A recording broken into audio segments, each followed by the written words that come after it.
The blizzard screamed through the mountain pass like a living thing, clawing at Eleanor's frozen hands as she clung to the cliff edge. 100 feet below, jagged rocks waited in the darkness.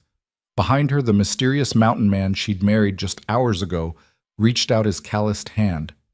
The same hand the entire town had mocked as belonging to the poorest, most worthless soul in the Wyoming Territory. Now that hand was her only chance at survival. She had to choose, trust the stranger everyone pitied or fall into the abyss. What happened next would shatter everything she thought she knew about wealth, power, and the man they called Darius Blackridge. If you're watching this story unfold, stay with me until the very end, because what Eleanor discovers in those frozen mountains will leave you breathless. And please, hit that like button and comment with the city you're watching from so I can see how far this story travels across the world. The wheels of the Union Pacific locomotive shrieked against frozen rails as the train lurched to a halt at Coldwater Station.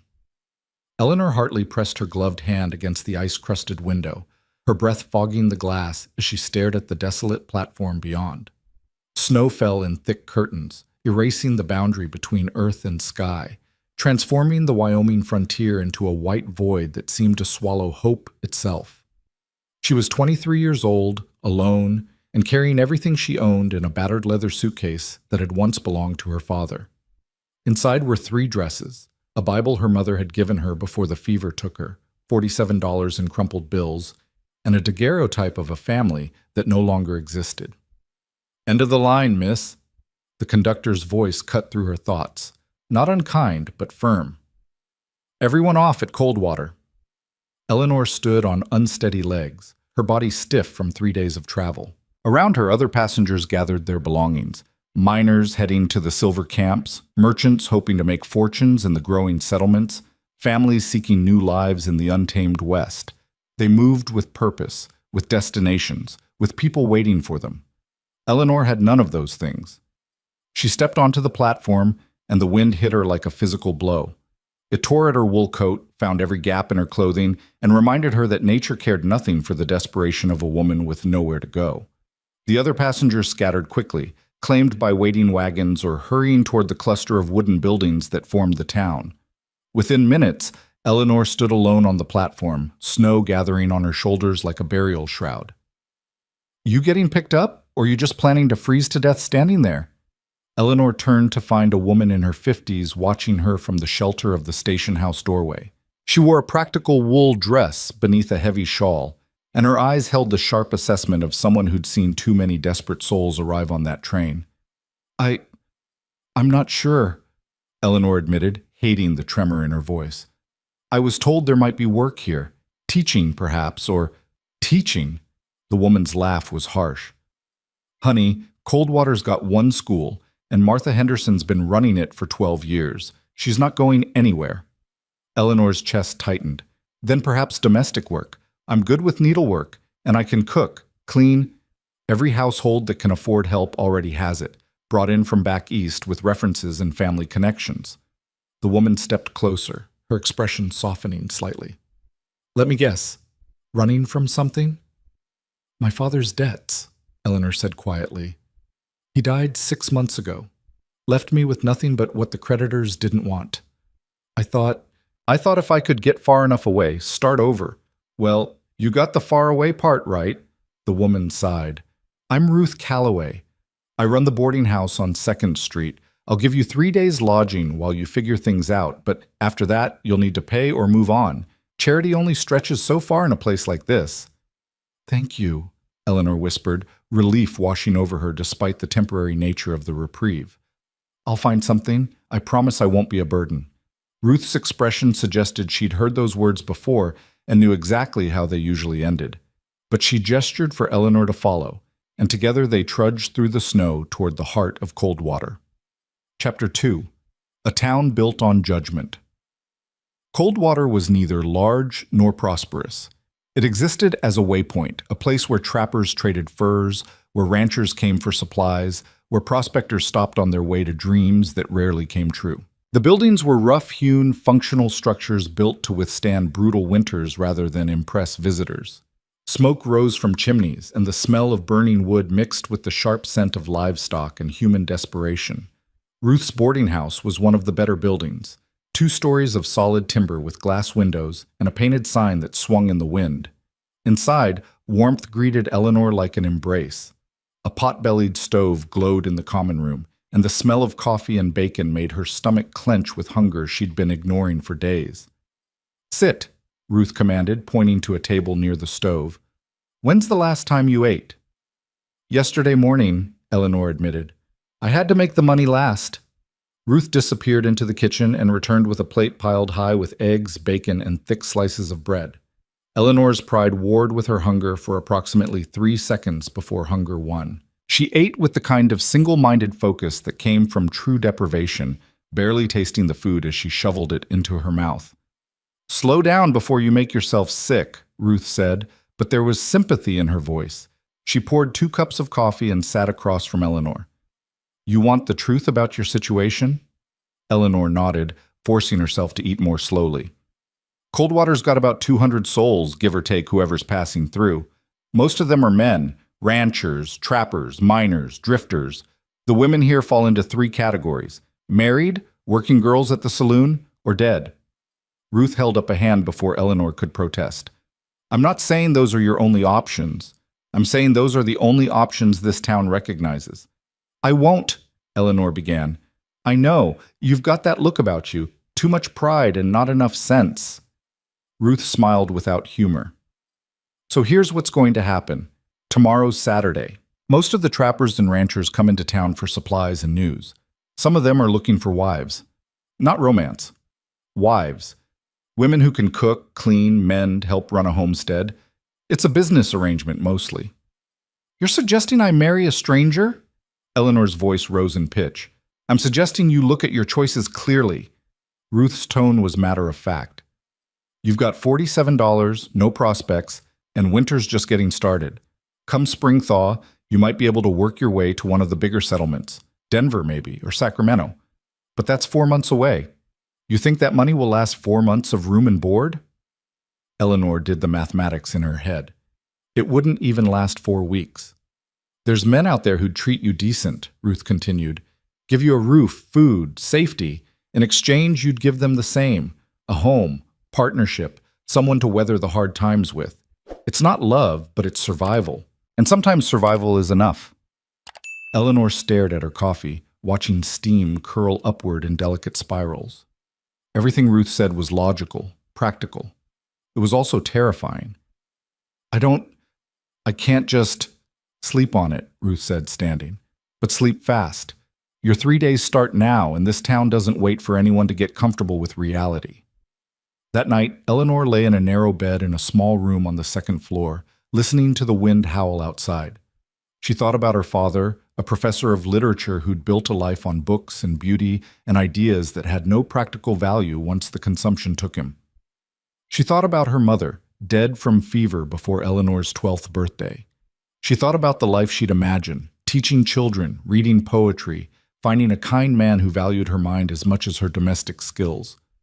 That life felt like a fairy tale now, as distant and impossible as the stars she couldn't see through the snow-covered window. Chapter 3. The Men of Coldwater. Saturday arrived with clear skies and bitter cold. The temperature plunged so low that frost formed patterns on the inside of windows, and water froze in buckets within minutes of being drawn from the well. Despite the cold, Coldwater's main street filled with activity as men arrived from outlying ranches and trapping territories. Eleanor watched from the boarding house window, her stomach churning with anxiety. Ruth had explained the informal process.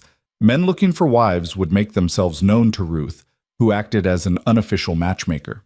She would arrange brief meetings, chaperoned conversations where both parties could assess each other with the clinical detachment of a livestock auction. 3 men asked about you, Ruth said, appearing at Eleanor's shoulder. Henry Morrison runs a cattle ranch about 20 miles north. He's 52, widowed twice, got 4 children who need a mother. Charles Webb works the lumber mill. He's younger, maybe 30, but he drinks heavy and has debts. Then there's Samuel Pritchard. He's a merchant, respectable, but his last wife ran off after 6 months, and there's talk about why. Eleanor's hands trembled. Is there no one younger, kinder?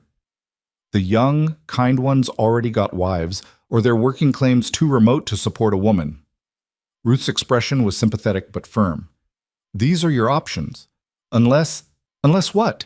Ruth hesitated, an unusual occurrence for a woman who trafficked in hard This story truths. was posted on the channel There's one West more. of Betrayal. Darius Please do not Blackridge. repost He's it a in mountain any trapper, form. lives higher up than anyone else dares go. Comes into town maybe once a month for supplies, sells his furs, then disappears again. He asked about you this morning. Asked what? If you were available. If you'd be willing to meet him. Ruth paused. I should tell you, the man's a bit of a local joke. Dresses in patched hides, barely speaks, lives like an animal up in those peaks. Folks say he's the poorest soul in the territory, too strange to fit in civilized society. But what?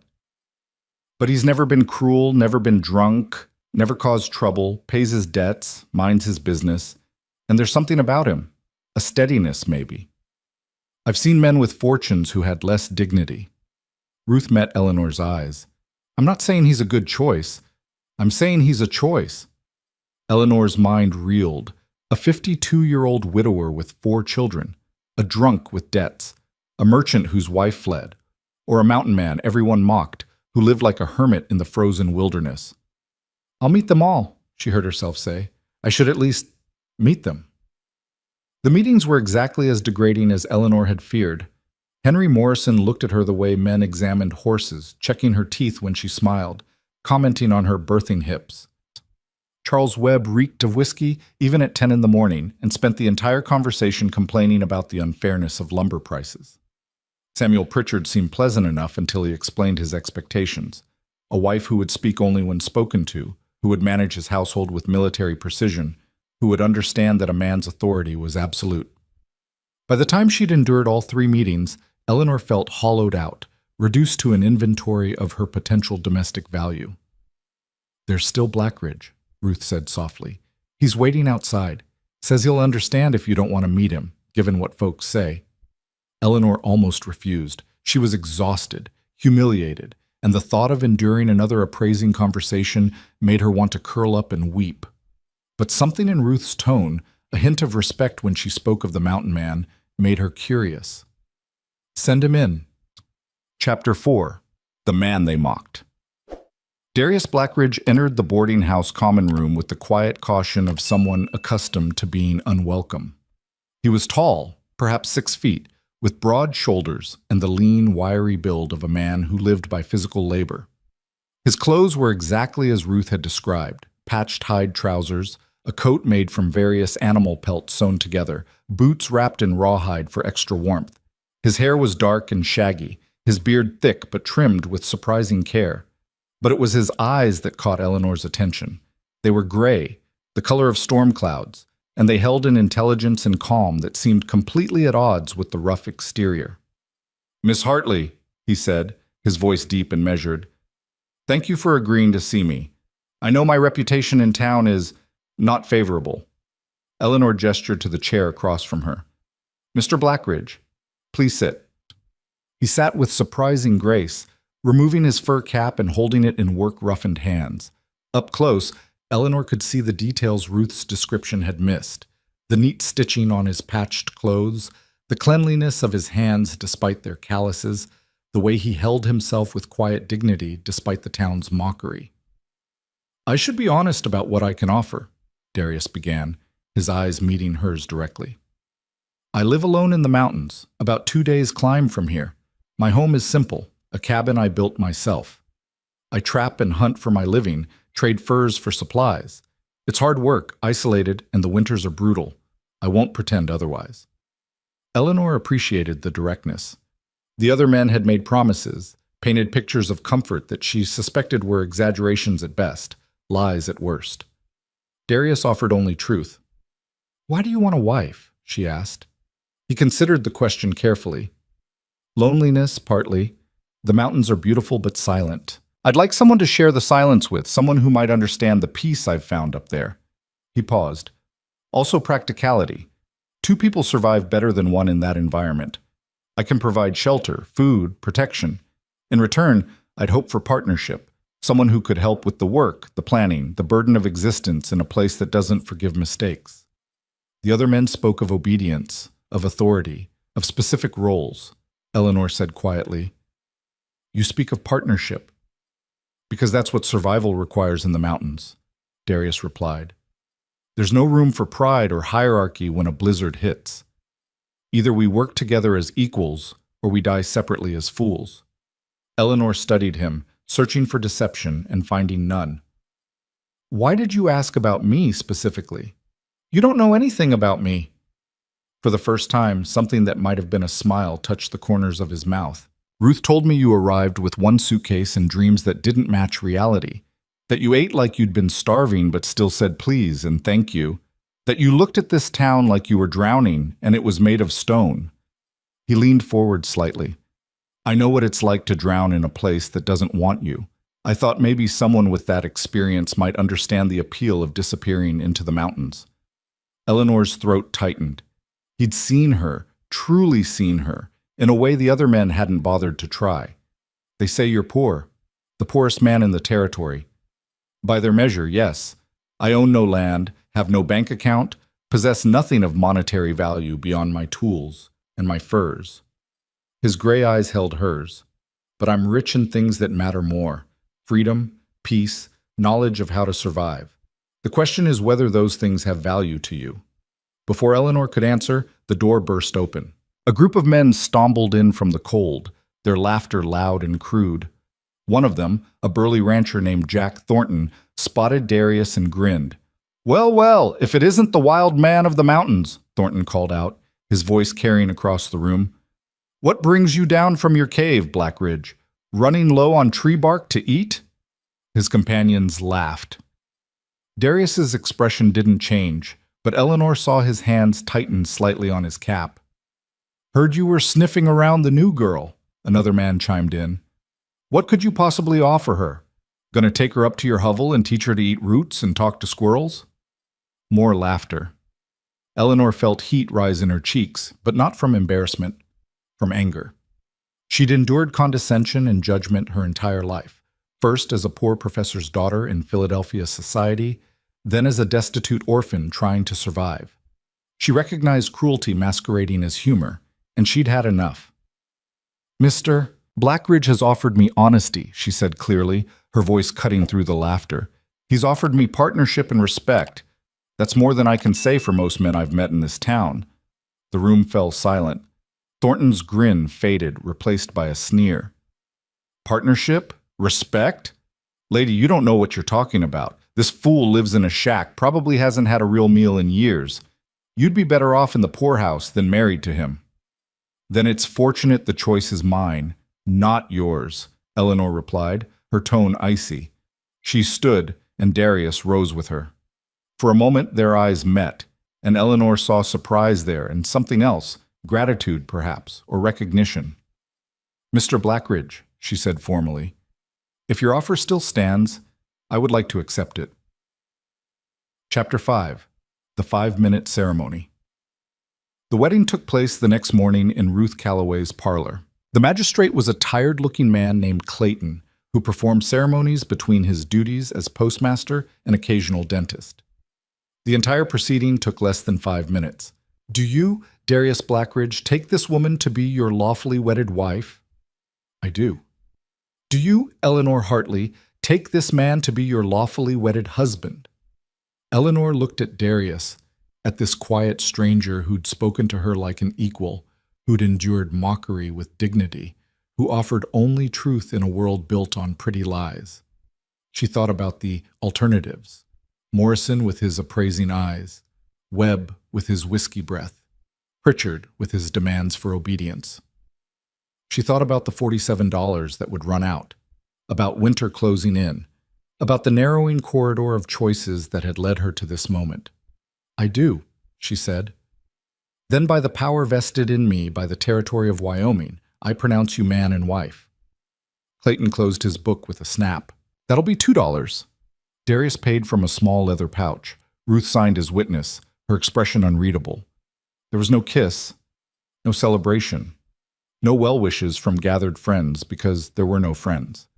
Just a legal transaction witnessed and recorded, binding two strangers together in the eyes of the law.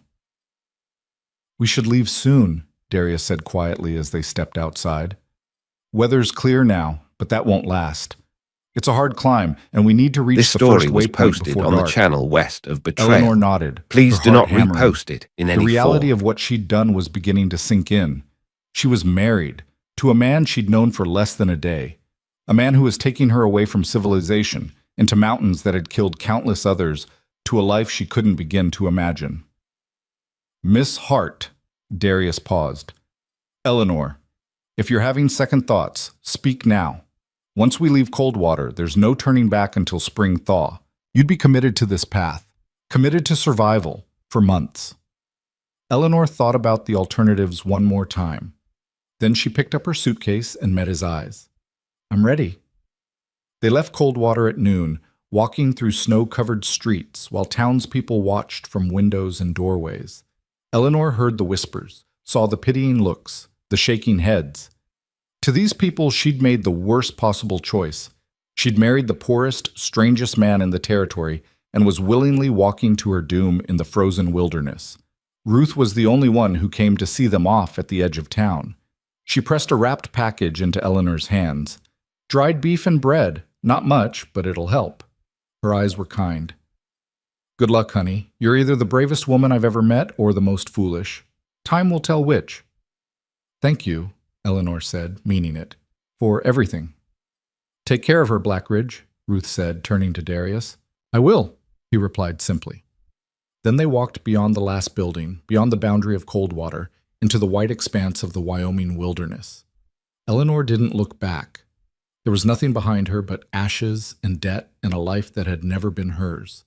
Ahead lay uncertainty, danger, and a man who was still a mystery. But he was her mystery now, her choice, her gamble against fate.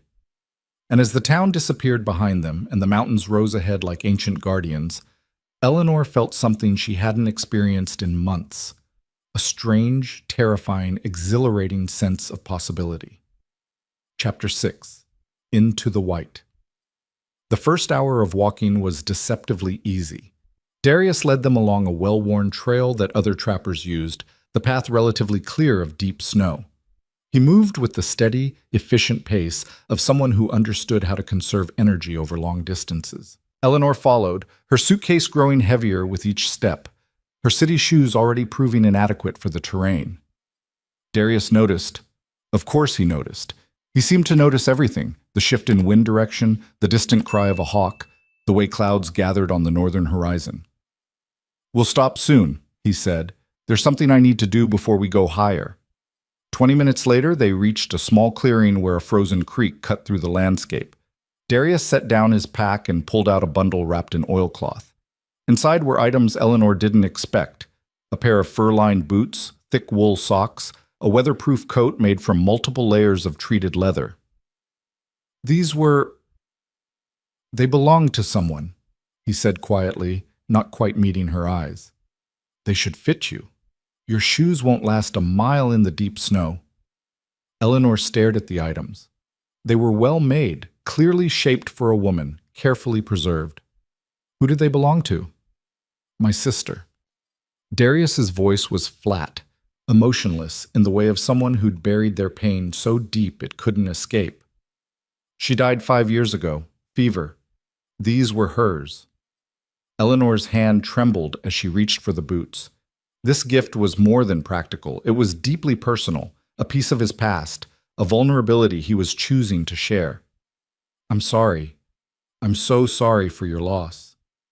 Change into them now, Darius said, already turning away to give her privacy. The real climb starts after this point. You'll need every advantage. Eleanor changed quickly, the cold biting at her exposed skin. The boots fit remarkably well, as did the coat. The wool socks were thick and warm. For the first time since leaving Philadelphia, Eleanor felt properly dressed for winter. Thank you, she said when Darius turned back. Thank you. He nodded once, shouldering his pack. We move faster now. The weather's changing. Eleanor hadn't noticed, but as soon as he said it, she felt the shift, a pressure in the air, a quickening of the wind, a smell that reminded her of iron and ice. The clouds Darius had noted earlier were moving closer, darker, pregnant with snow. They climbed. The trail grew steeper, narrower, more treacherous. Eleanor's breath came in gasps, her muscles burning with effort. Several times she slipped on hidden ice, and each time Darius was there, his hand steady on her elbow, keeping her upright. He didn't speak much, but his presence was constant, watchful, protective. As afternoon faded toward evening, the snow began. Not the gentle flurries Eleanor had seen in cold water, but thick, wet flakes that obscured vision and made every step uncertain. The temperature plunged. Wind howled through the mountain passes, carrying snow in horizontal sheets that stung exposed skin. "There!" Darius shouted over the growing storm, pointing toward a dark shape ahead. "Cave shelter! Move!" Eleanor stumbled forward, her legs shaking with exhaustion. The cave entrance appeared through the white chaos, a black mouth in the mountainside offering refuge from the storm. Darius practically dragged her inside, and suddenly the wind's roar became muffled, distant. The cave was shallow, but dry, protected from the worst of the weather. Darius moved with practiced efficiency, pulling items from his pack. A small axe, flint and steel, dried wood wrapped in waterproof material. Within minutes, he had a fire crackling near the cave entrance, positioned so the smoke would escape, but the heat would radiate inward. Eleanor collapsed against the stone wall, shaking not just from cold, but from the realization of how close they'd come to being caught in the open. The storm outside was growing worse, wind screaming like a living thing, snow falling so thick the world beyond the cave entrance had vanished entirely. "Drink this." Darius pressed a metal cup into her hands. It contained hot water with something bitter dissolved in it, some kind of herb or bark. "It'll help with the cold shock." Eleanor drank, grimacing at the taste, but feeling warmth spread through her chest. "How did you know the storm was coming?" "The mountain tells you, if you pay attention. Pressure changes, wind patterns, animal behavior."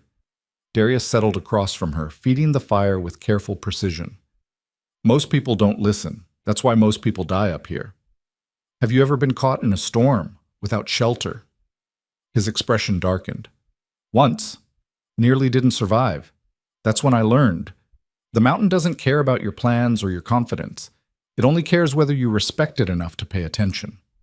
They sat in silence for a while, listening to the storm rage outside. Eleanor studied her husband in the firelight. Darius Blackridge was nothing like the men she'd grown up around, the professors and students who populated her father's world, concerned with ideas and philosophies and academic debates. He was practical, direct, focused entirely on the physical reality of survival. And yet there was something in the way he'd spoken about the mountain, about listening and respect, that suggested a philosophical depth the town of Coldwater had never bothered to notice. "Why do you live up here?" Eleanor asked. "Ruth said you come to town once a month, barely speak to anyone, then disappear. Why choose such isolation?" Darius stared into the fire. For a long moment, Eleanor thought he wouldn't answer. Then, "Because down there I was drowning. Up here I can breathe." "Drowning in what?" "Expectations. Judgments. The constant noise of people who think they know what your life should be, how you should behave, what you should want." His voice was quiet but intense. "In the mountains, there's only truth. Can you find food? Can you stay warm? Can you survive? No pretense. No performance. Just existence in its purest form." Eleanor understood that more than he knew.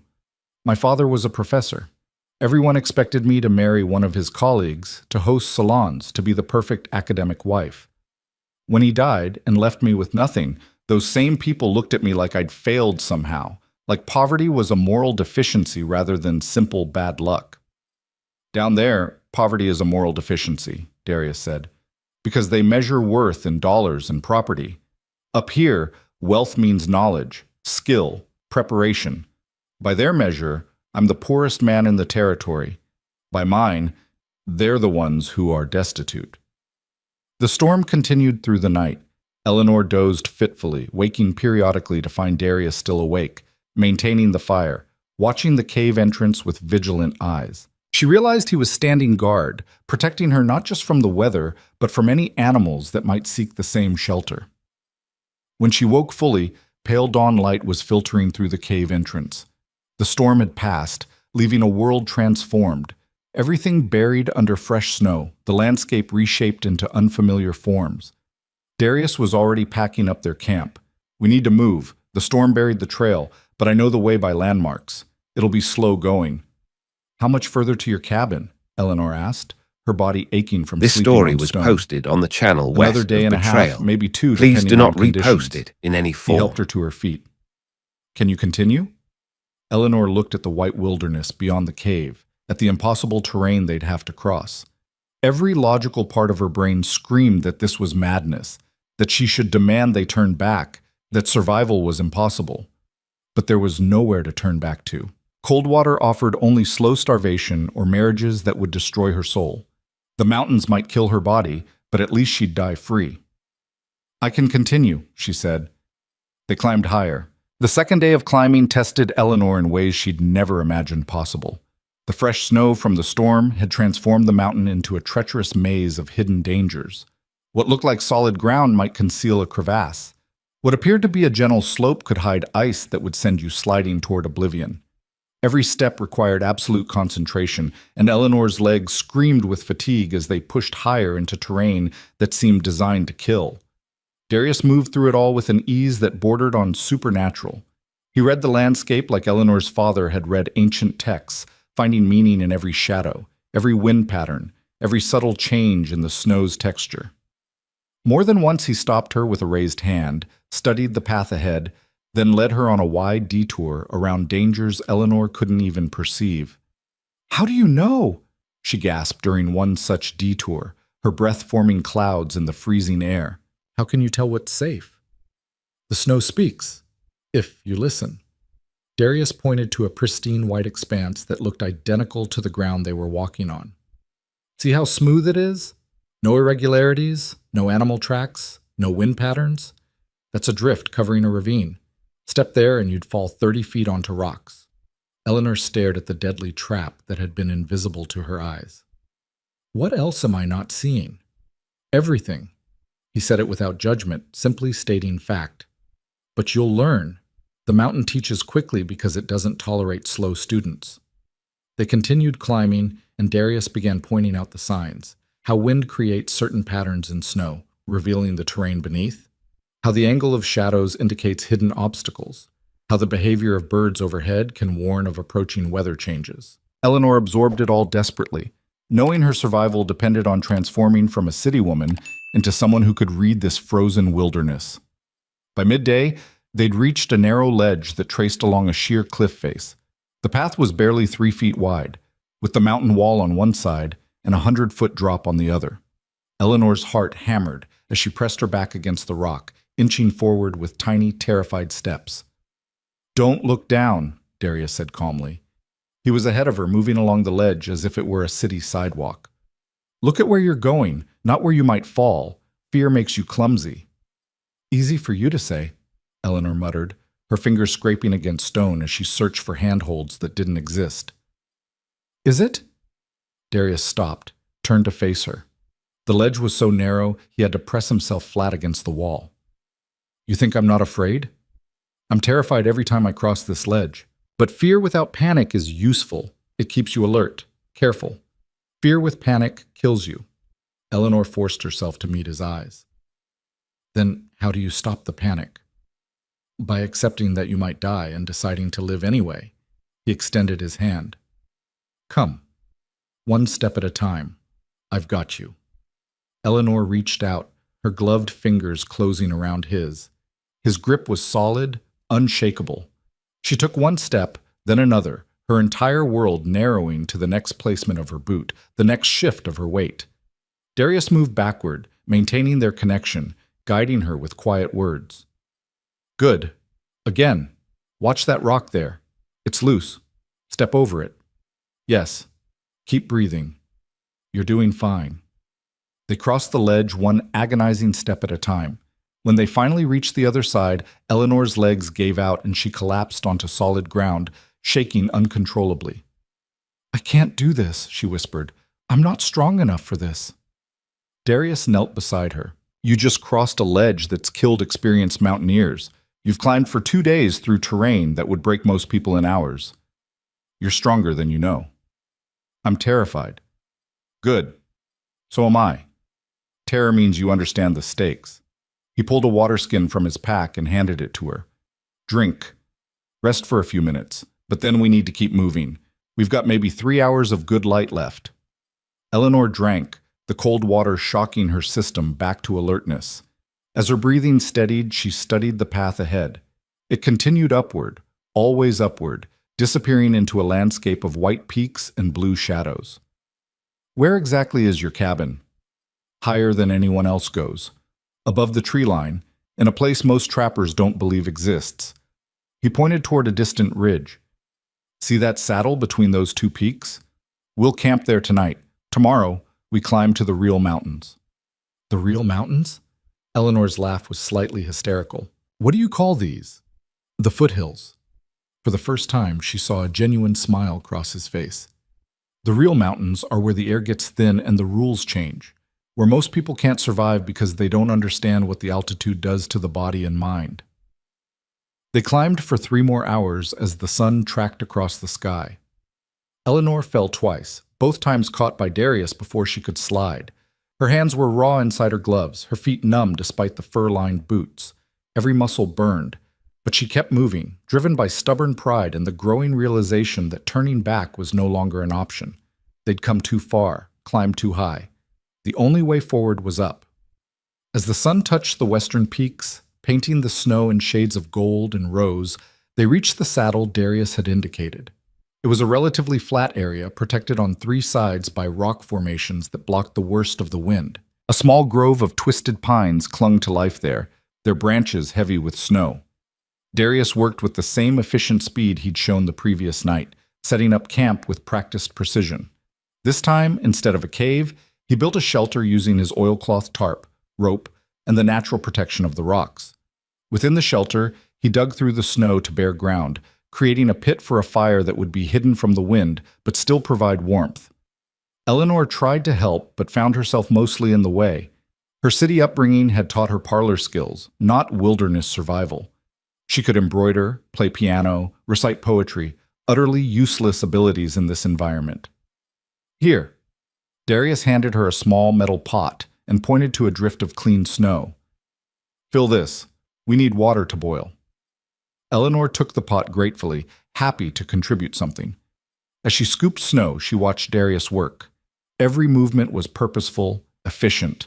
He wasted nothing, not motion, not materials, not time. It was like watching a master craftsman, except his craft was survival.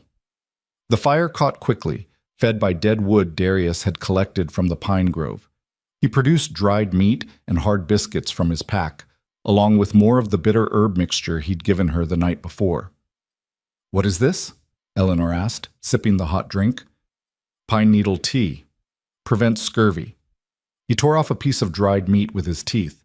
In winter, fresh food is rare up here.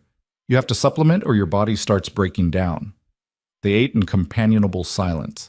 The stars emerged overhead, brilliant against the black sky. Eleanor had never seen so many stars. The city always had too much light, too much smoke. Here, the universe revealed itself in all its vast, indifferent glory. Tell me about your sister, Eleanor said quietly. The one whose clothes I'm wearing. Darius stared into the fire for a long moment. Her name was Sarah. She was younger than me by 3 years, gentle, kind, always saw the best in people even when they didn't deserve it. How did she end up in Wyoming? She followed me. His voice was heavy with old grief. I left our home back east after things fell apart. I thought I'd warned her not to come, told her the frontier was no place for someone like her. But Sarah was stubborn. She showed up in Coldwater one spring, determined to find me. Eleanor waited, sensing there was more. She did find me. Spent one summer in the mountains with me, living in the cabin. She loved it there, the peace, the beauty, the simplicity. She was happy for the first time in years. Darius's jaw tightened. Then autumn came and she insisted on going back to Coldwater for the winter. Said she'd return in spring, but before spring came, fever swept through the town. Sarah was one of the first to die. I'm so sorry, Eleanor whispered. I kept her things, thinking maybe someday they'd serve a purpose. He looked up, meeting Eleanor's eyes. I'm glad they're being used. She would have liked that, knowing they were helping someone survive. They sat in silence, each lost in their own memories of the dead. Eleanor thought about her parents, about the life she'd lost. Then she thought about Ruth's words in This cold story water, was posted that on the sometimes channel West survival of was Betrayal. enough. Please Maybe do that not was the best repost it anyone in any could hope form. for, to survive, to endure, to make it through one more day. Darius, Eleanor said slowly, what happened back east? What made you leave? His expression closed like a door slamming shut. That's a story for another time. Right now you need sleep. Tomorrow will be harder than today. Eleanor wanted to push, to demand answers, but exhaustion overwhelmed curiosity.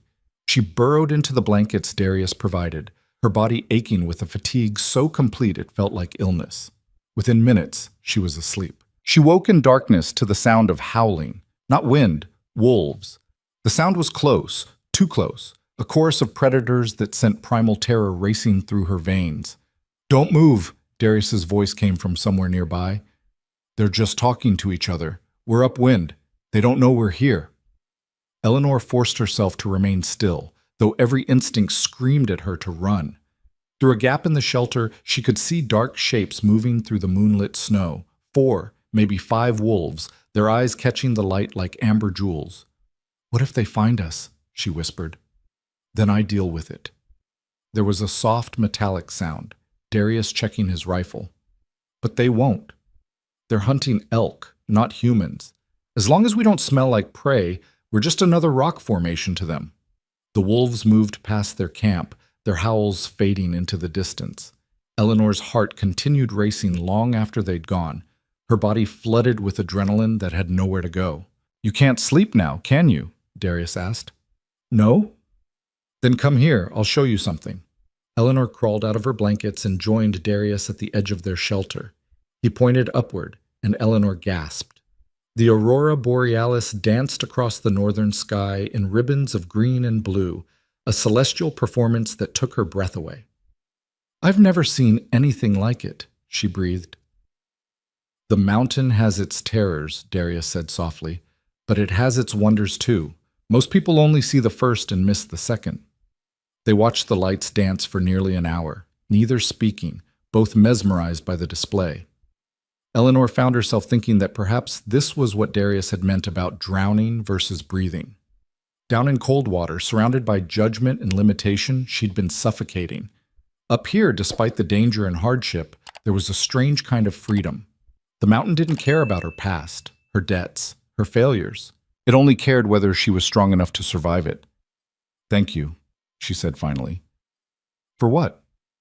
For showing me this. For seeing me when no one else did. She paused. For giving me a choice. Darius turned to look at her, his expression unreadable in the darkness. You gave yourself a choice when you stepped off that train. I just happened to be the path you chose. They returned to their blankets as the aurora faded. This time, when Eleanor slept, she dreamed not of wolves or falling, but of green lights dancing across an infinite sky. The third day of climbing began before dawn. Darius woke her in darkness, his hand gentle on her shoulder. Weather's changing again. We need to move before the next storm hits. Eleanor's body protested as she forced herself upright. Every muscle was stiff, every joint ached, but she'd learned something about herself in the past 2 days. She was more resilient than she'd believed. Pain was just information. It could be acknowledged and then ignored.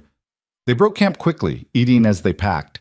The sky was still dark when they started climbing, but the snow reflected enough starlight to see by. Darius led them higher, always higher, following paths that seemed to exist only in his mind. As the sun rose, Eleanor gasped. They'd climbed above the cloud layer during the night. Below them, a sea of white clouds stretched to the horizon, hiding the lower mountains and valleys. Above, the sky was impossibly blue, and the peaks around them rose like islands in a vast ocean. Welcome to the roof of the world, Darius said. Not many people see this view. Eleanor understood why. The air was noticeably thinner here, making each breath feel inadequate. Her head began to ache and she felt slightly dizzy. That's the altitude, Darius explained. Your body isn't used to air this thin. Move slowly, breathe deeply, don't push too hard or you'll pass out. They climbed for hours through this otherworldly landscape. The wind was fierce and constant, carrying ice crystals that stung exposed skin like tiny needles. Eleanor wrapped her face in a scarf Darius provided, leaving only her eyes exposed. Even thinking became difficult as the altitude affected her mind, making her thoughts slow and fuzzy. At midday, they stopped to rest on a flat expanse of snow. Eleanor was too tired to eat, too exhausted to do anything but collapse. Darius made her drink more pine needle tea and eat dried meat, insisting despite her protests. "You have to fuel your body or it will quit," he said firmly. "I've seen strong men die up here because they stopped eating, stopped drinking. The altitude makes you not care, not feel hunger. You have to force yourself." Eleanor chewed mechanically, her jaw aching with the effort. "How much farther?" "See that ridge?" Darius pointed to a knife edge of rock that seemed impossibly distant. "Beyond that is a descent into a protected valley. My cabin is in that valley. If we push hard, we can make it by sunset." Eleanor looked at the ridge, then at the distance between here and there. It seemed impossible, but everything about the past 3 days had seemed impossible, and she'd survived it all. "Then let's push hard," she said. The final climb to the ridge was the worst yet. The path was so steep Eleanor had to use her hands, pulling herself up using rocks and frozen vegetation. Twice she slipped and slid backward, losing precious progress. Darius was always there, hauling her back up, encouraging her with quiet words. "Just a little farther, you're almost there. Don't quit now."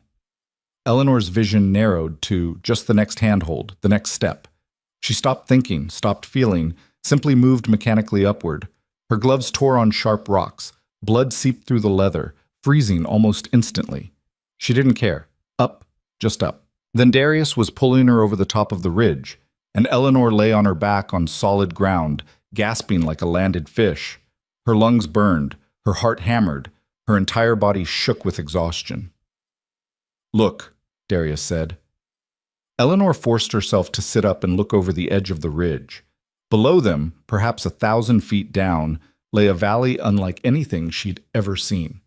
It was sheltered on all sides by towering peaks, creating a natural amphitheater. Steam rose from several points in the valley floor. Hot springs, she realized, and unlike the frozen wasteland they'd been traveling through, this valley showed hints of green even in winter. "How is this possible?" Eleanor breathed. "Geothermal activity. The hot springs warm the valley, create microclimates where plants can survive year-round." Darius's voice held unmistakable pride. "I discovered it 5 years ago, purely by accident, got lost in a storm, stumbled through a hidden passage, and found paradise." "And your cabin?" "There." He pointed to a spot near the center of the valley. Eleanor squinted but couldn't make out any structure, just rocks and vegetation and the shimmer of rising steam. "I don't see anything." "Good, that means I built it right." Darius stood, offering his hand. "Come. The descent is easier than the climb, and there's a real bed waiting for you. Hot food. Warmth." The promise of comfort gave Eleanor strength she didn't know she still possessed. They began the descent as the sun touched the western peaks. The path down was steep but clear, carved into the rock by ancient water flow and maintained by Darius's careful work. As they descended, the air grew noticeably warmer, thicker. Eleanor could breathe easier, think clearer. The valley floor was a revelation. Despite the winter season, mosses and lichens grew on rocks warmed by the hot springs. Small alpine flowers bloomed in protected microclimates. The sound of running water was everywhere, snowmelt mixing with hot spring runoff, creating streams that refused to freeze. Darius led her along one such stream, following it deeper into the valley. As they walked, Eleanor began to see signs of human habitation. A cleared path, rocks arranged too deliberately to be natural, trees that had been pruned to allow better passage. Then they rounded a bend, and Eleanor stopped dead. Before her stood a structure that defied all her expectations. It wasn't a crude cabin. It was a sophisticated dwelling built into the natural rock face, constructed with such skill that it seemed to grow from the mountain itself. The walls were made of fitted stone, the roof of slate tiles. Glass windows, actual glass, reflected the sunset. Stone chimneys rose from the roof, though no smoke currently emerged. "You built this?" Eleanor's voice was barely a whisper. "Over 5 years." Darius walked toward the door. I brought up materials piece by piece, trip by trip, taught myself stonework, carpentry, glassmaking. It's not finished, probably never will be, but it's home. He opened the door and warmth spilled out. This Not story just was physical posted warmth, on the though, there channel was west that, of Betrayal. residual heat Please from do a not fire that must repost have it been in any banked before form. he left for Coldwater, but also a sense of welcome, of sanctuary, of a place built with care and intention. The interior was a single large room with a lofted sleeping area. A massive stone fireplace dominated one wall. Shelves lined another, filled with books, more books than Eleanor had expected to see in the middle of the wilderness. A heavy wooden table sat near the fireplace, surrounded by handcrafted chairs. Furs covered the floor, tools hung in organized rows on the walls. Eleanor walked slowly through the space, touching things with gentle reverence. The table was smooth, beautifully joined. The shelves were level and sturdy. Even the fireplace showed expert craftsmanship in its construction. This wasn't the work of an uneducated mountain man. This was the work of someone with training, skill, and an artist's eye for beauty. She turned to find Darius watching her, his expression uncertain. For the first time since they'd met, he looked vulnerable. "It's magnificent," Eleanor said softly. "I've never seen anything like it." Relief flooded his face. "I'll get a fire going. You should rest. There's a bedroom through that door. It's small, but the bed is real, with real blankets." Eleanor was too overwhelmed to argue. She found the bedroom, a narrow space carved into the rock, containing a bed built into an alcove, a small wardrobe, and a washstand with a basin. The bed had a mattress stuffed with pine needles and furs, and blankets woven from wool so fine it must have taken years to produce. She collapsed onto the bed, still wearing her traveling clothes, too exhausted even to remove her boots. The mattress cradled her aching body like a blessing. She could hear Darius moving around in the main room, the crackle of fire catching, the domestic sounds of someone preparing a home for habitation. Eleanor closed her eyes and let exhaustion pull her under. Her last conscious thought was that she'd married the poorest man in the territory and somehow ended up in a place that felt like a palace hidden at the top of the world. When she woke, it was full dark outside the single window. The smell of cooking food drew her from the bedroom. Darius stood at the fireplace, stirring a pot that hung over the flames. He'd changed from his traveling furs into simple wool trousers and a clean shirt, and Eleanor realized this was the first time she'd seen him in anything resembling normal clothing. "Stew," he said without turning. "Dried meat, vegetables from the root cellar, wild herbs. Nothing fancy, but it's hot and filling." Eleanor sat at the table, her body still aching but her mind clearer than it had been in days. She watched Darius move around the kitchen area with the same efficient precision he brought to everything else. But now she could see the refinement in his movements, the grace that spoke of education and breeding despite his rough exterior. He served the stew in wooden bowls he'd clearly carved himself. It was delicious, rich and savory, flavored with herbs Eleanor didn't recognize but that tasted of the mountain itself. "Darius," she said slowly, setting down her spoon. "Who are you really?" He looked up, his gray eyes meeting hers across the table. For a long moment he didn't speak.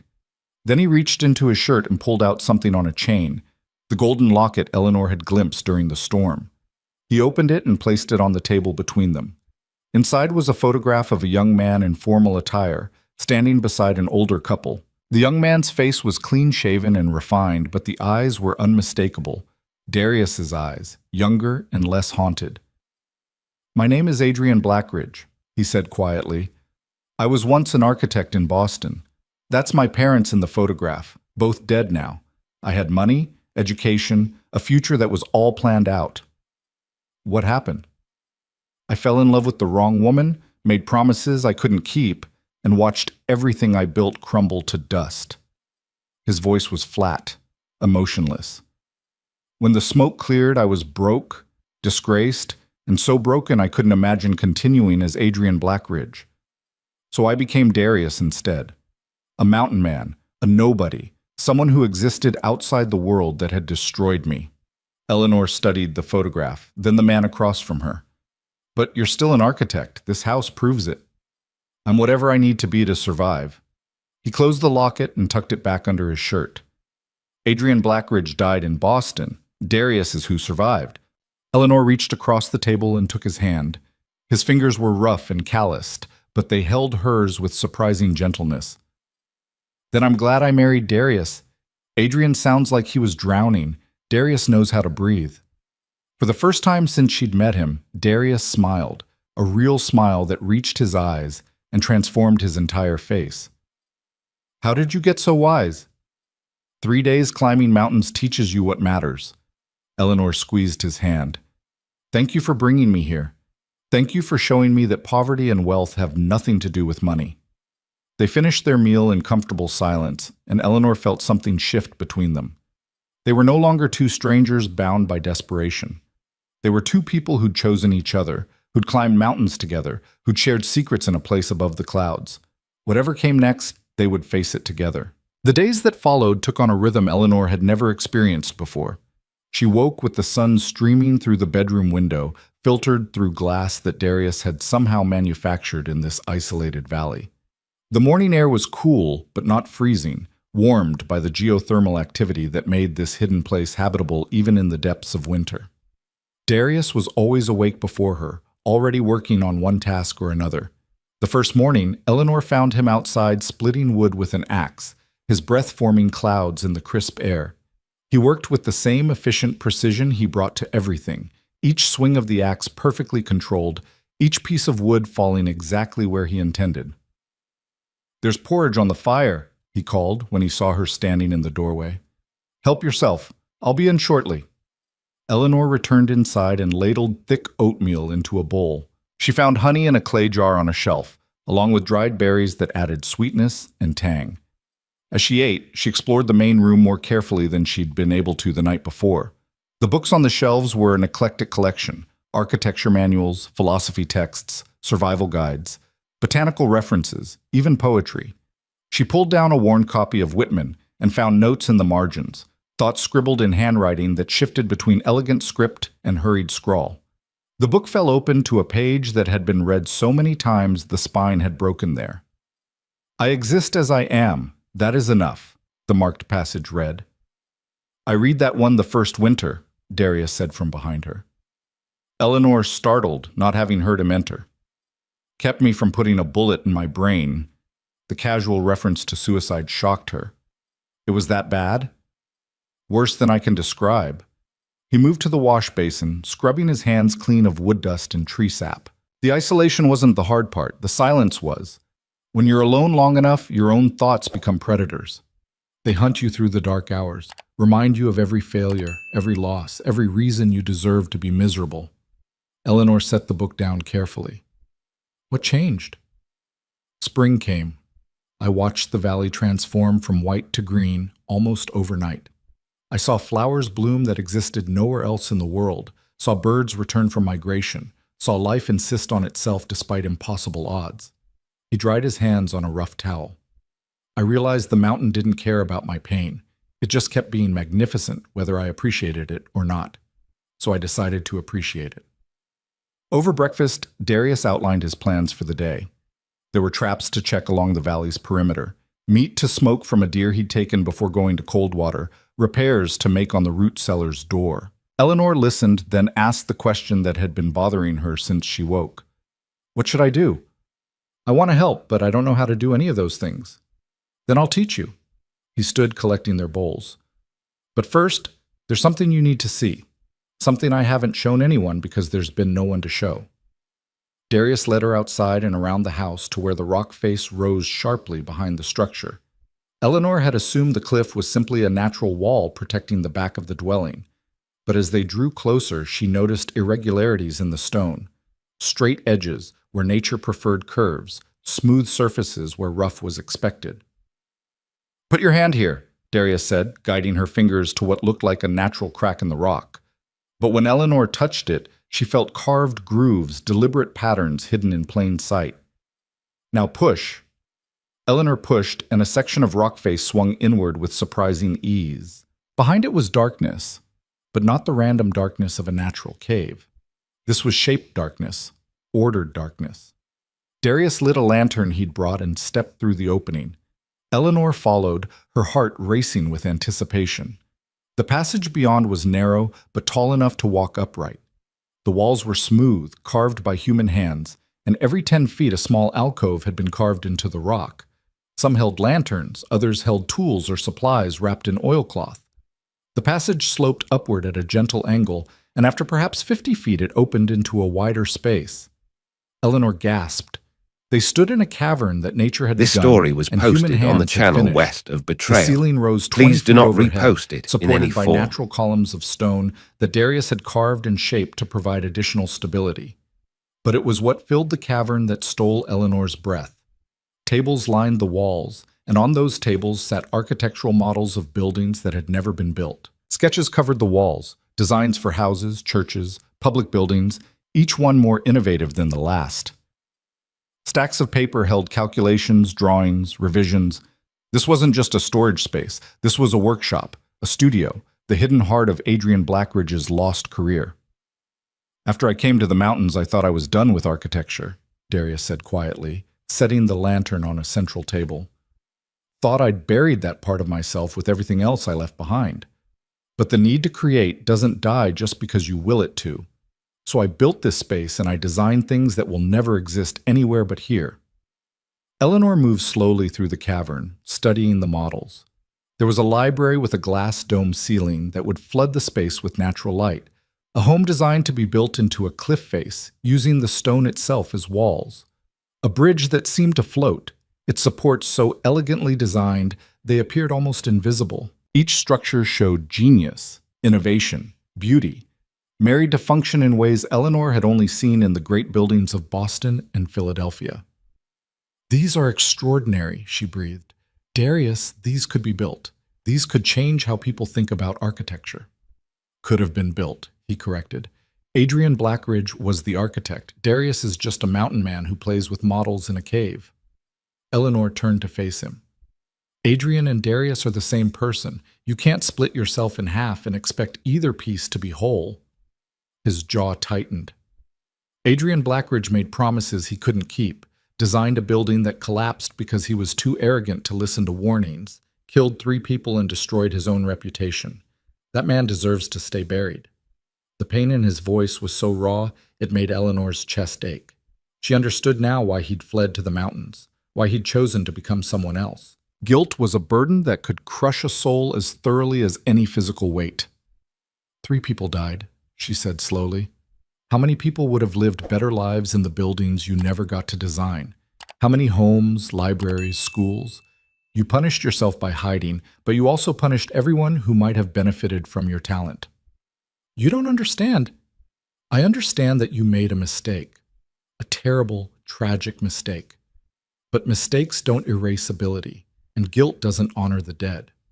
What honors them is making sure their deaths meant something, that you learned from what happened and became better because of it. Eleanor moved closer, her voice gentle but firm. These designs show someone who learned, someone who thinks about safety, stability, longevity. These aren't the work of an arrogant man. These are the work of a careful one. Darius stared at her, his gray eyes turbulent with emotion. You've known me for 4 days. How can you possibly believe you understand what I've lived with for 5 years? Because I've lived with my own guilt. Eleanor's voice dropped to barely above a whisper. My father died of consumption, but he got sick because he worked himself to death trying to pay debts I created. I wanted books, pretty dresses, piano lessons. He gave me everything I asked for, even when he couldn't afford it. When he got sick, I didn't make him rest.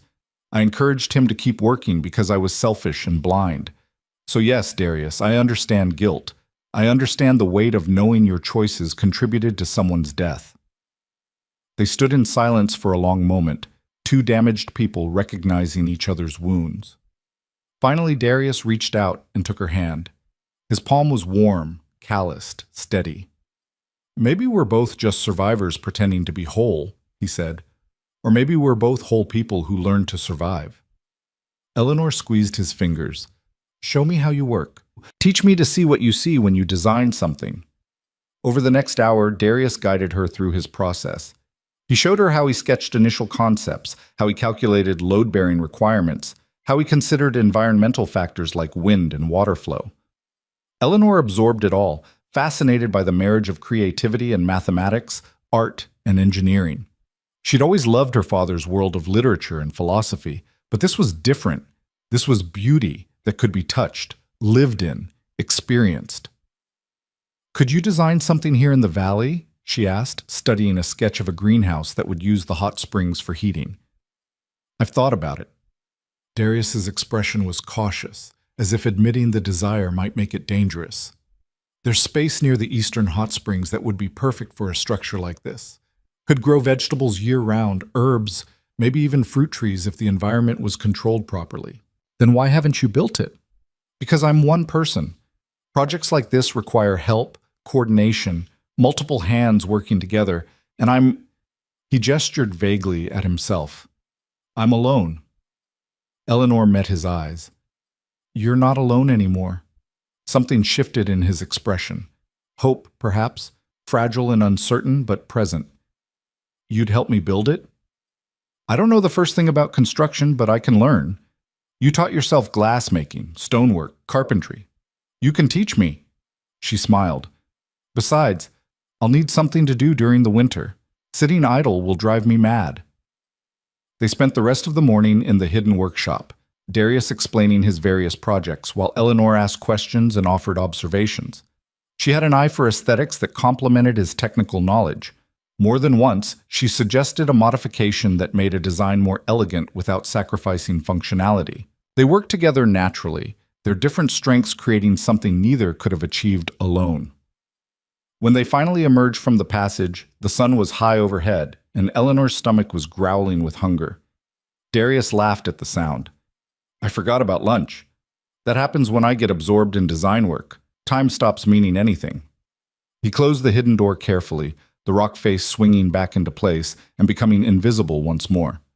"Come on, I'll teach you to make mountain bread. It's simple but filling." In the kitchen, Darius showed Eleanor how to mix flour, water, salt, and a sourdough starter he'd been maintaining for years. The dough was sticky and difficult to work with at first, but he guided her hands with patience, showing her how to knead properly, how to feel when the consistency was right. "Bread is like architecture," he said, watching her work the dough. "You need the right foundation, the right structure. Too much water and it collapses, too little and it's hard as stone. The art is finding the balance." They baked the bread in a Dutch oven positioned in the fireplace coals. While it cooked, Darius took Eleanor on a tour of the valley's perimeter, showing her the trap lines, the areas where different plants grew, the spots where animals came to drink from the warm springs. The valley was larger than Eleanor had initially realized, perhaps a mile across at its widest point. The hot springs were scattered throughout, some mere trickles of warm water, others substantial pools that steamed in the cold air. Around each spring, microclimates had formed where life thrived, despite the altitude and season. "This one's my favorite," Darius said, leading her to a pool sheltered by overhanging rocks. The water was crystal clear and steam rose from its surface in lazy spirals. "Temperature's perfect for bathing. I've used it as my bath for 5 years now." Eleanor knelt beside the pool, dipping her fingers in. The water was deliciously warm, not scalding, but comfortable. After 4 days of climbing and sweating and not properly washing, the thought of submersion in clean, hot water was almost unbearably appealing. "Could I?" she asked hesitantly. "Of course. I'll give you privacy." Darius pointed to a natural shelf of rock. "There are towels there. I keep supplies stashed around the valley. Take your time. I'll be working on the smokehouse if you need me." He left, and Eleanor waited until she was certain he was gone before undressing. The cold air bit at her exposed skin, but the promise of warm water drove her forward. She slipped into the pool with a gasp of pure pleasure. The warmth enveloped her, soaking into muscles that had been knotted with tension for days. She floated, letting the water support her weight, and felt the accumulated stress of her journey begin to dissolve. As she bathed, Eleanor thought about the surreal nature of her situation. 5 days ago, she'd been a desperate woman on a train platform, facing destitution and despair. Now she was floating in a natural hot spring in a hidden valley, married to a man who was equal parts mountain man and visionary architect. The journey from there to here had been brutal, terrifying, and somehow transformative. She stayed in the water until her fingers pruned, then reluctantly climbed out and dried herself with the towels Darius had mentioned. Her traveling clothes felt grimy against her clean skin, but they were all she had. She dressed quickly, already planning to ask Darius if he had materials she could use to make something cleaner. She found him at the smokehouse, tending strips of venison that hung over a low, smoldering fire. The smell was incredible. Wood smoke and meat and herbs Eleanor couldn't identify. This story was posted on the channel west he of asked Betrayal. without turning. Please do not repost Infinitely. it in any form. That pool is paradise. Eleanor moved closer, watching him adjust the fire. Thank you for sharing all of this with me. The valley, the workshop, your story. I know it's not easy. Easier than I expected. He glanced at her, his expression serious. You listen differently than most people. You hear what's said instead of just waiting for your turn to talk. My father taught me that. He said true conversation was becoming a lost art, that most people just performed parallel monologues at each other. Eleanor smiled sadly. He would have liked you, I think, would have appreciated the way you think. They worked together preparing the meat, Darius explaining how the smoking process worked, how the right combination of wood and temperature could preserve food for months. Eleanor learned quickly, her hands becoming more confident with each task. As the afternoon faded toward evening, a strange sound echoed through the valley. A deep, resonant boom, like distant thunder. Eleanor froze, looking at Darius in alarm. What was that? His expression had gone tense, alert. Avalanche, somewhere on the outer slopes. It's early in the season for them. He scanned the surrounding peaks. We're safe here. The valley's protected by the ridges, but it means the snowpack is unstable. We won't be able to leave the valley safely for weeks, maybe months. The implication settled over Eleanor like a heavy blanket. They were trapped here, isolated from the outside world until spring. If something went wrong, if one of them got injured or sick, there would be no help, no escape. I see the fear in your eyes, Darius said quietly. But understand this. I've survived 5 winters in this valley alone. With 2 of us, with someone to help watch for dangers and share the work, our chances are better than ever. We'll be fine. Eleanor wanted to believe him. But that night, lying in her bed while wind howled through the peaks surrounding the valley, she couldn't shake the feeling that they were like insects trapped in a jar. The valley was beautiful, yes, but it was also a prison, and winter was the lock. Over the following days, Eleanor threw herself into learning everything Darius could teach her. She learned to check trap lines without triggering them, to identify animal tracks in snow, to tell which plants were edible and which were poison. She learned to split wood properly, to bank a fire so it would burn all night, to render fat for candles and soap. Darius was an excellent teacher, patient and thorough. He never made her feel stupid for not knowing things, never showed frustration when she made mistakes. Instead, he treated each error as a learning opportunity, helping her understand not just what went wrong, but why. In return, Eleanor helped organize his workshop. She created a catalog system for his drawings, grouping them by type and complexity. She suggested modifications to several designs, her aesthetic sense complementing his technical knowledge. They spent hours in the hidden cavern, discussing architecture and philosophy, building models and refining concepts. But there was one area where tension existed between them: the sleeping arrangements. They were married, legally bound, sharing a home. Yet Darius treated Eleanor with the careful distance of a brother or business partner. He never touched her beyond necessary contact during lessons. He never entered her bedroom. He never even looked at her with anything resembling desire. Eleanor wasn't sure how she felt about this. Part of her was relieved. She'd feared her marriage would include demands she wasn't ready to meet. But another part felt oddly rejected, as if Darius had decided she was unworthy of attraction. 2 weeks into their cohabitation, she finally addressed it directly. They were having dinner, a rabbit stew Darius had taught her to make, when she set down her spoon and met his eyes. "Why did you marry me?" she asked bluntly. Darius looked up, surprised by the question. "I told you. Loneliness, practicality, partnership. Those are all rational reasons. But there's nothing in those reasons that requires marriage. You could have hired an assistant, brought someone up here to help with work. Why take a wife?" He was quiet for a long moment, his expression unreadable. "Because I hoped that maybe, someday, it could become more than a practical arrangement. That maybe companionship could grow into something deeper." but you treat me like a colleague, not a wife. Because I don't want to force something that isn't there. Darius's voice was careful, controlled. You married me out of desperation, Eleanor. I know that. I accepted it because I understood. Desperation was what brought me to the mountains too. But I won't pretend you chose me out of affection or desire. You chose me because I was the least terrible option available. Eleanor felt heat rise in her cheeks. That's not entirely fair. Isn't it? Be honest. If you'd had money, if there'd been work available in Coldwater, if any of those other options had been acceptable, would you have married me? She wanted to lie, to spare his feelings, but Darius had built their relationship on truth, and she owed him the same. No, probably not. I married you because I had no other choice. Exactly. He stood, collecting their bowls. So I'm giving you time. Time to decide if this marriage could become real or if it will always be just a survival arrangement. I won't push for more than you're willing to give. Eleanor watched him wash dishes with methodical care, his back to her, his shoulders tense. She realized that beneath his calm exterior, Darius was protecting himself.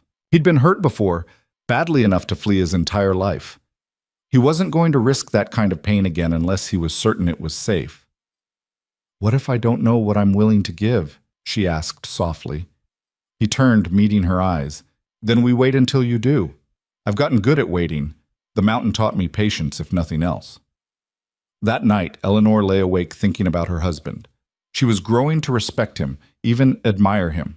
His intelligence, his skill, his quiet strength, all of it impressed her. But was that enough foundation for a real marriage?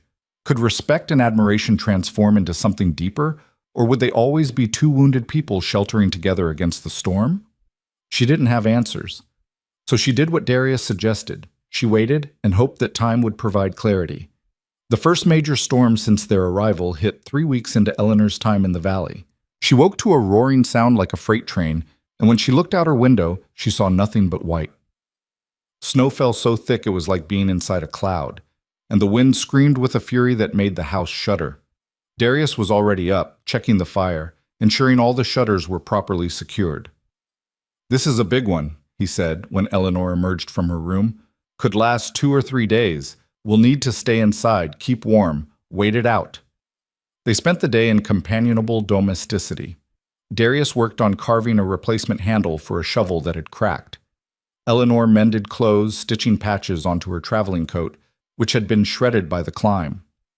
They talked about small things, the best wood for different purposes, the migration patterns of birds, the strange beauty of lichen. But as night fell and the storm continued its assault, Eleanor felt the walls pressing in.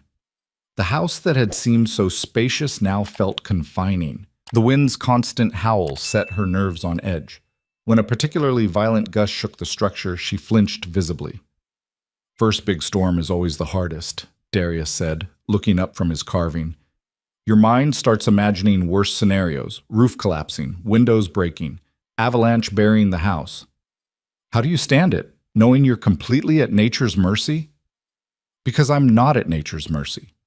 I'm part of nature. The storm doesn't care about destroying me specifically. It's just being what it is. My job is to prepare, to build strong enough to withstand it, to respect its power without fearing it. He set down his carving and moved to sit beside her. Come here. I'll show you something. He led her to the large window facing east. Outside, visibility was nearly zero, just white chaos and roaring wind. But as Eleanor watched, lightning flashed inside the storm clouds, illuminating the snow from within. It was beautiful and terrifying, power on a scale that made human concern seem laughably insignificant. Snow lightning, Darius said. Rare, but it happens in the most violent storms. The friction of ice crystals creates electrical charges. Same principle as summer lightning, different medium. They stood together watching the light show, and Eleanor felt some of her anxiety fade. There was something almost meditative about observing the storm's fury while being safe inside. It put things in perspective, her worries about their marriage, her uncertainty about the future. All of it seemed smaller when measured against the mountain's indifference. Thank you, she said quietly. For what? For helping me see wonder instead of just danger. She leaned slightly against him, testing the boundary between colleague and wife. He didn't pull away. Instead, his arm came up hesitantly, settling across her shoulders with the gentle uncertainty of someone who feared rejection. They stood like that for a long time, watching the storm, neither speaking, but both aware that something had shifted between them. This story was wasn't posted love, on the channel not west yet, of Betrayal. But it was the beginning Please of do something not that might, repost it given in any time form. and patience, grow into something real. The storm raged for 3 days and nights, just as Darius had predicted. By the time it finally blew itself out, snow had buried the valley under 6 feet of fresh powder. The door to the house wouldn't open against the drift, and Darius had to climb through a window to dig them out. When Eleanor finally stepped outside, the transformed landscape took her breath away. Everything was pristine white, sculptured by wind into fantastic shapes. The hot springs steamed dramatically against the cold air. The sun, emerging for the first time in days, turned the snow into a field of diamonds. "It's beautiful," she breathed. "It's dangerous," Darius corrected, though his tone was gentle. "We'll need to be careful for the next few days. The avalanche risk is extreme.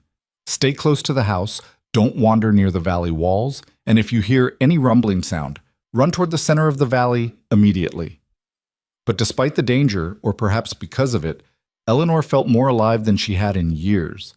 She helped Darius dig out the smokehouse, the root cellar, the workshop entrance.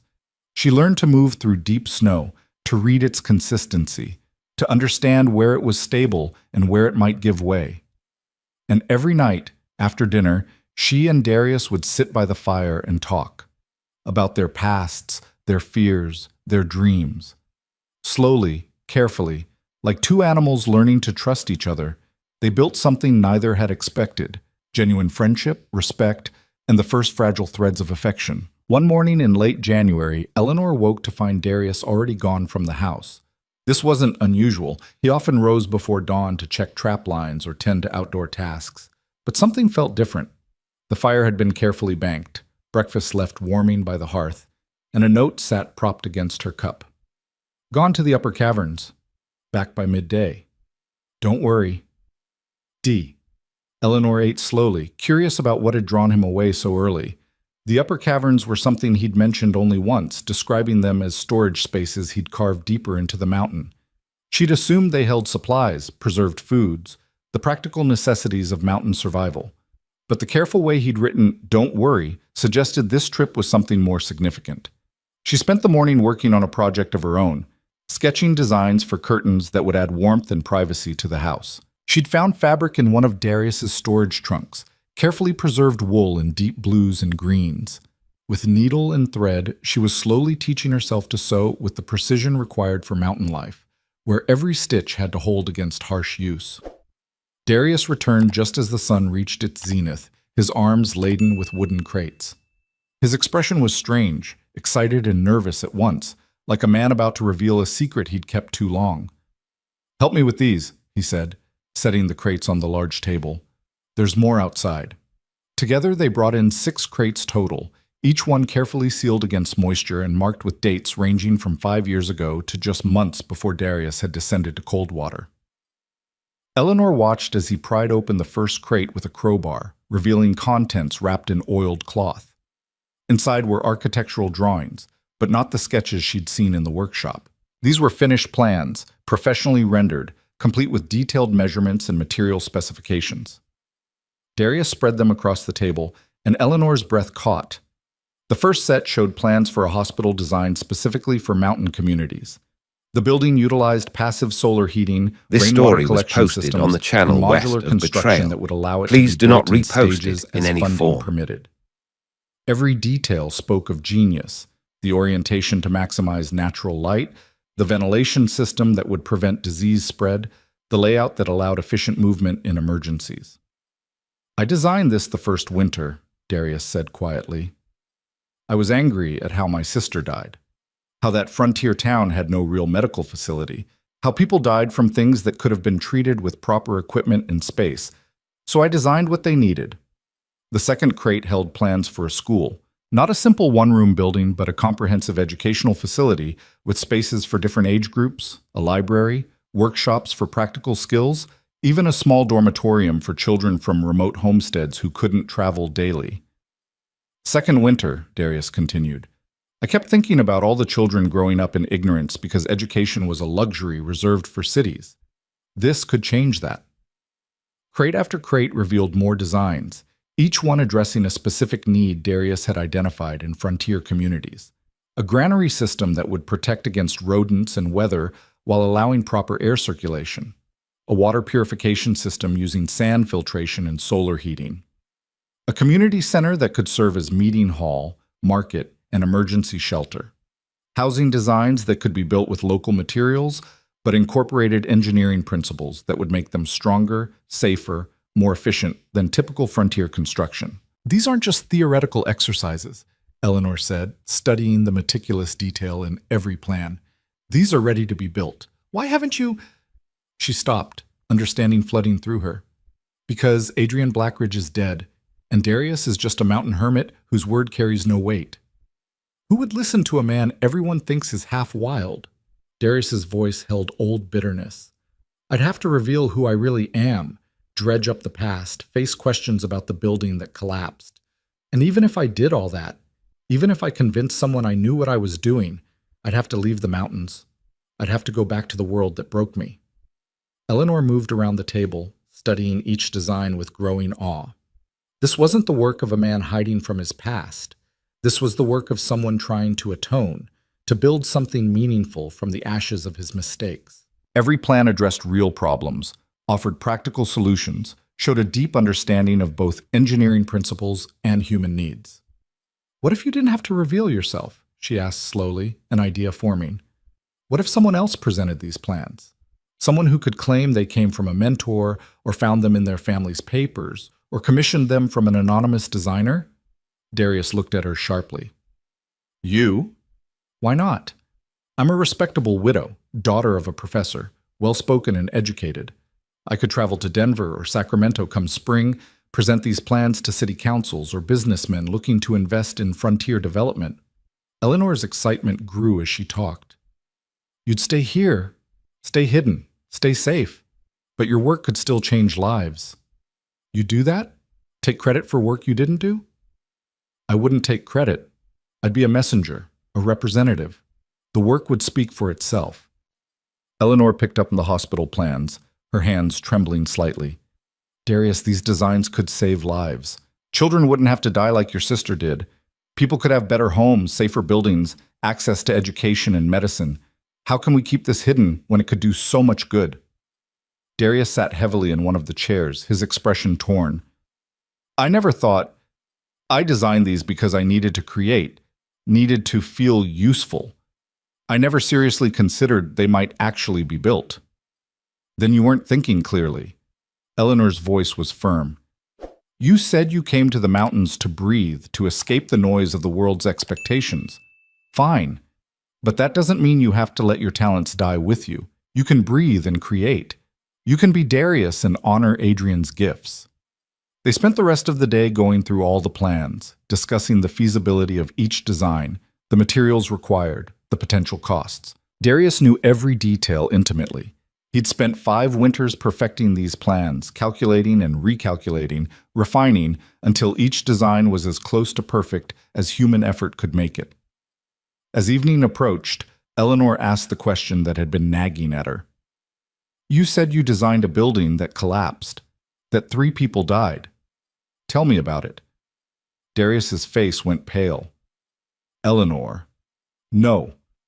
If I'm going to represent your work, I need to know what happened. All of it. The truth.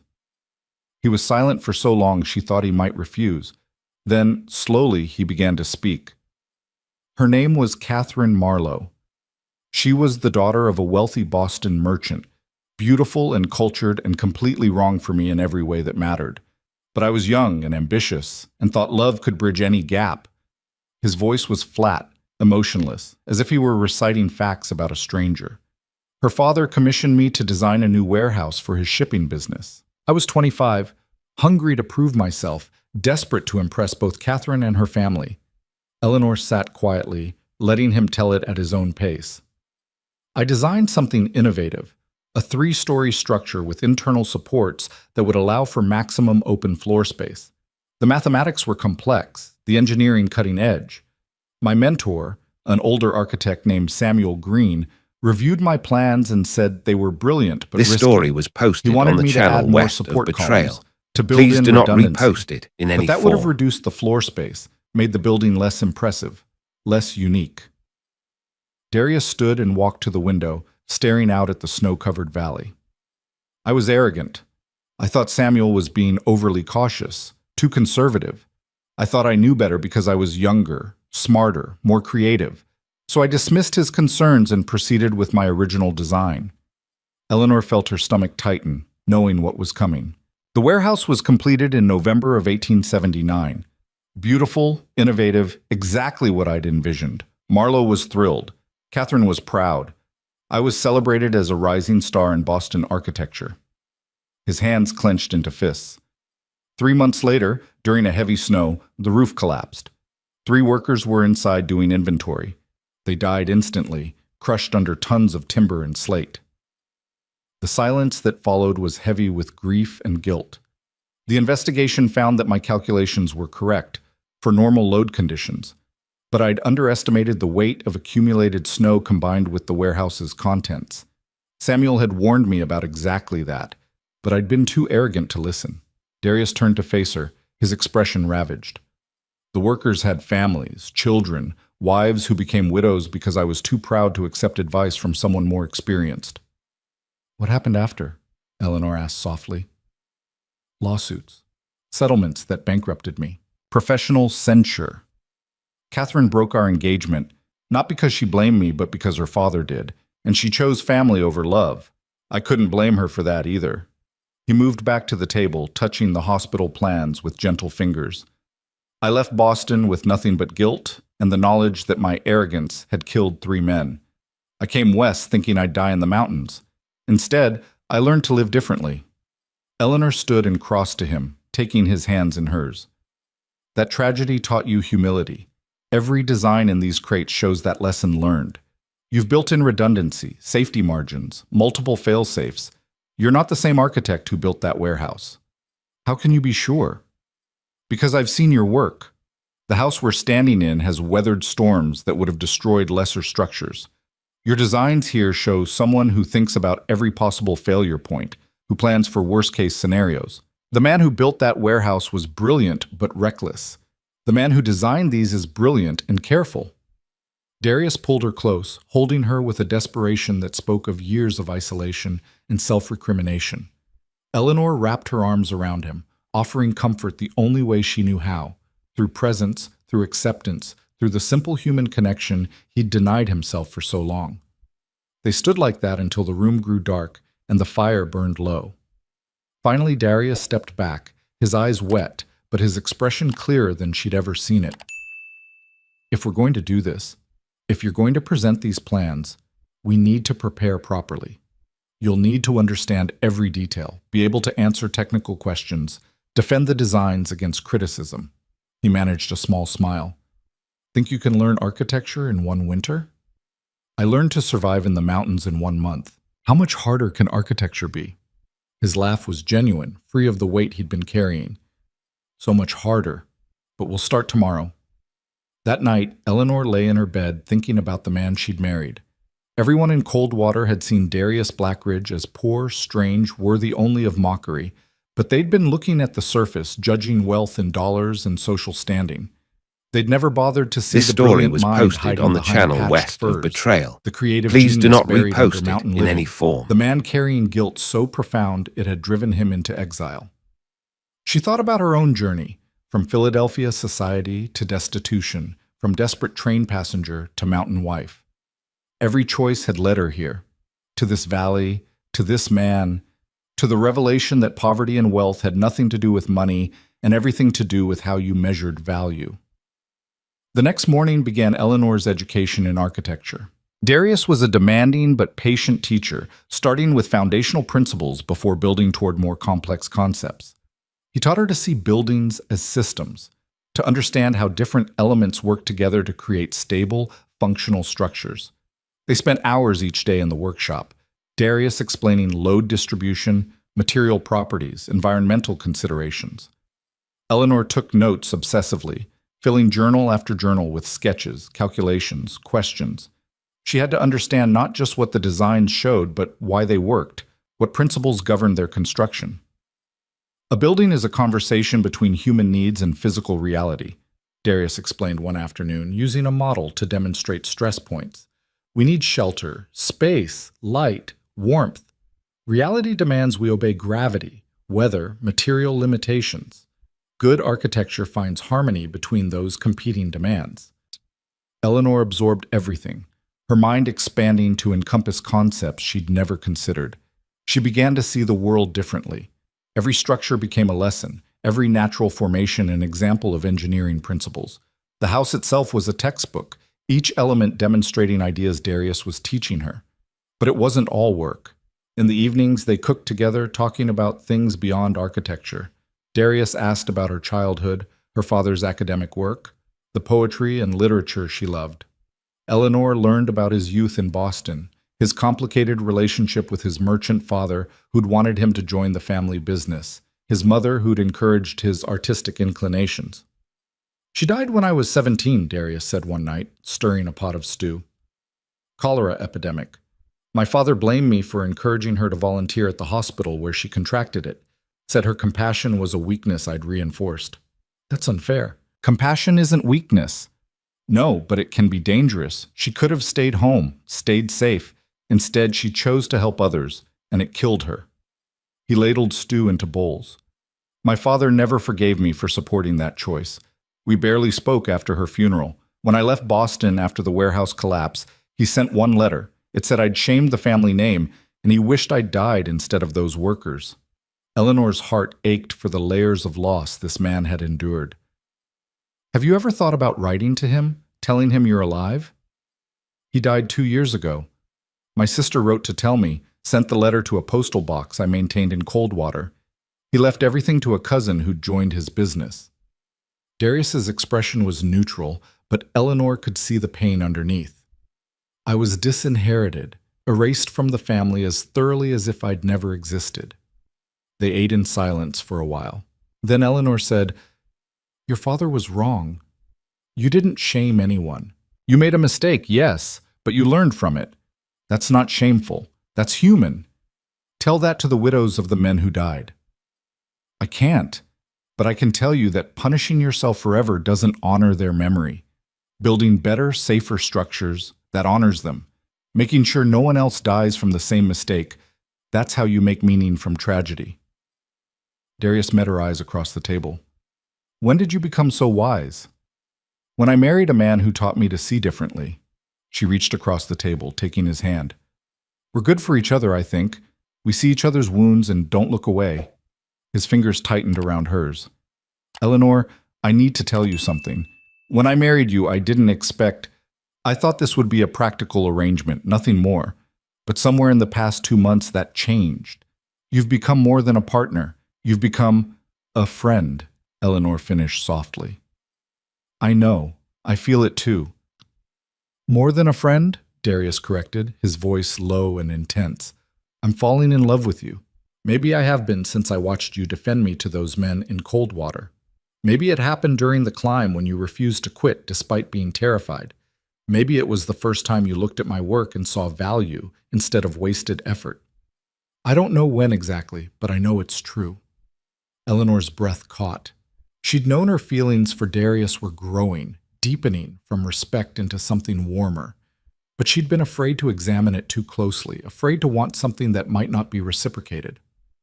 I'm not asking you to feel the same, he continued. I know you married me out of necessity. I just needed you to know that from my side, this has become real. You're not just my wife in name. You're... Eleanor stood and crossed to where he sat. Without overthinking it, without letting fear or doubt intervene, she leaned down and kissed him. It was tentative at first, exploratory, two people learning each other through touch. Then Darius's arms came around her waist, pulling her closer, and the kiss deepened into something that held months of growing affection, respect, and desire. When they finally pulled apart, both were breathing hard. Eleanor rested her forehead against his, her hands on his shoulders. I love you too, she whispered. I didn't plan to. I didn't expect to. But I do. That night, for the first time, Eleanor didn't sleep in her separate room. They lay together in Darius's bed, holding each other as the fire crackled and wind whispered through the peaks. They didn't make love. Both understood that rushing physical intimacy would be wrong, that they needed to let this new emotional closeness settle first. But the simple act of falling asleep in each other's arms felt profound, like crossing a threshold they could never uncross. The weeks that followed were the happiest Eleanor had ever known. She and Darius worked as true partners now, united by love and common purpose. During the days, they refined the architectural plans, preparing materials Eleanor would need for her journey come spring.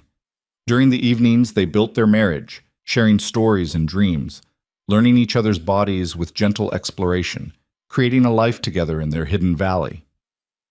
One afternoon in early March, Eleanor was working in the garden plot Darius had helped her establish near the eastern hot springs. The warmth from the water created a microclimate where certain cold-hardy vegetables could grow even in late winter.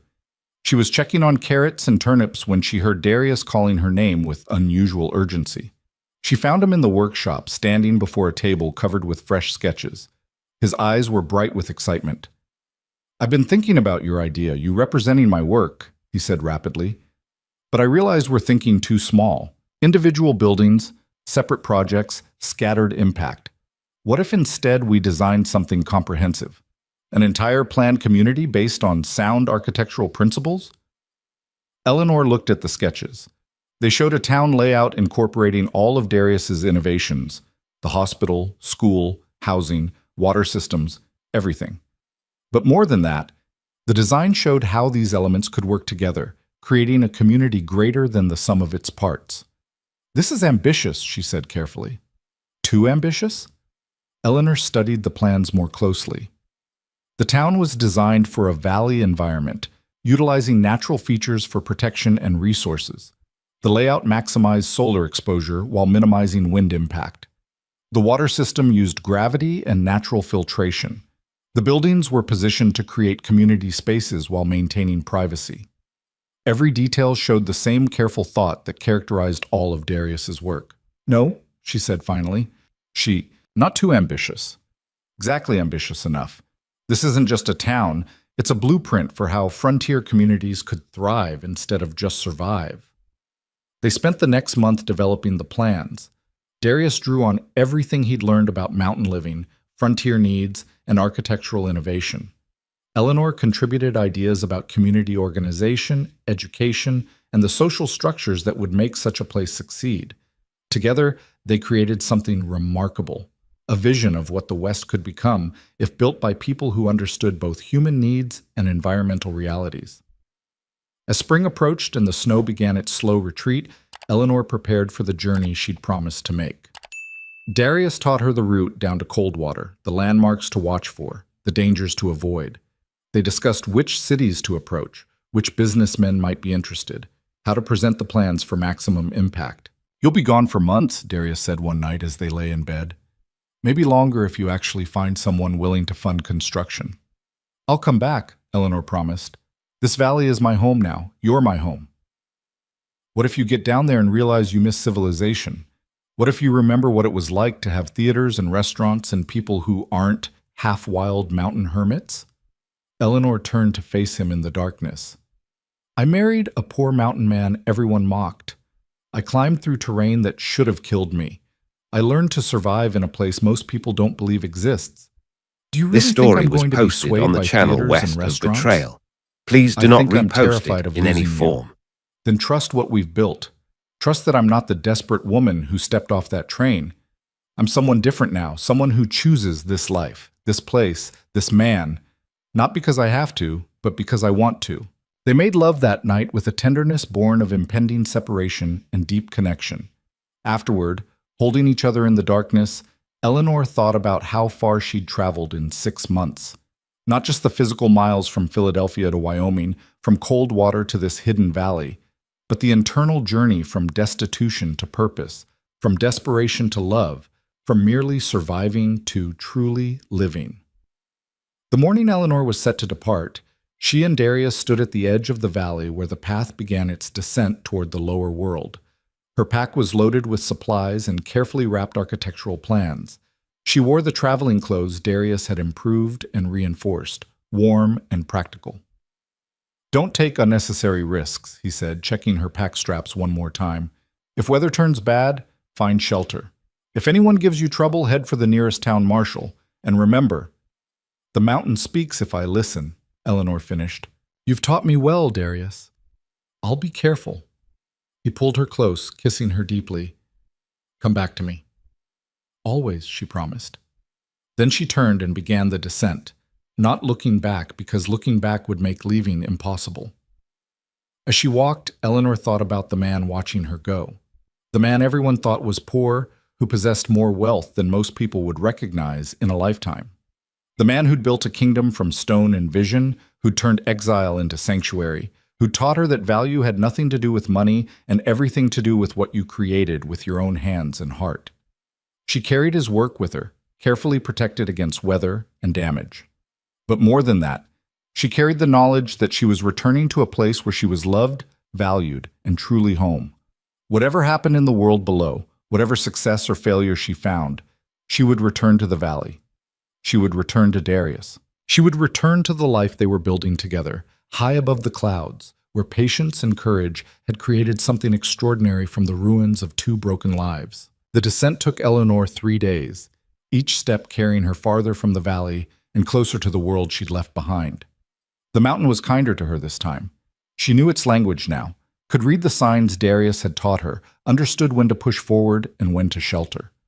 The journey that had nearly killed her 6 months ago was still difficult, but she moved through it with confidence born of hard-won knowledge. When cold water finally appeared through the spring haze, Eleanor paused on the ridge overlooking the town. From this height, it looked smaller than she remembered, more fragile. Wood and mud buildings clinging to existence in a landscape that could erase them with one bad storm.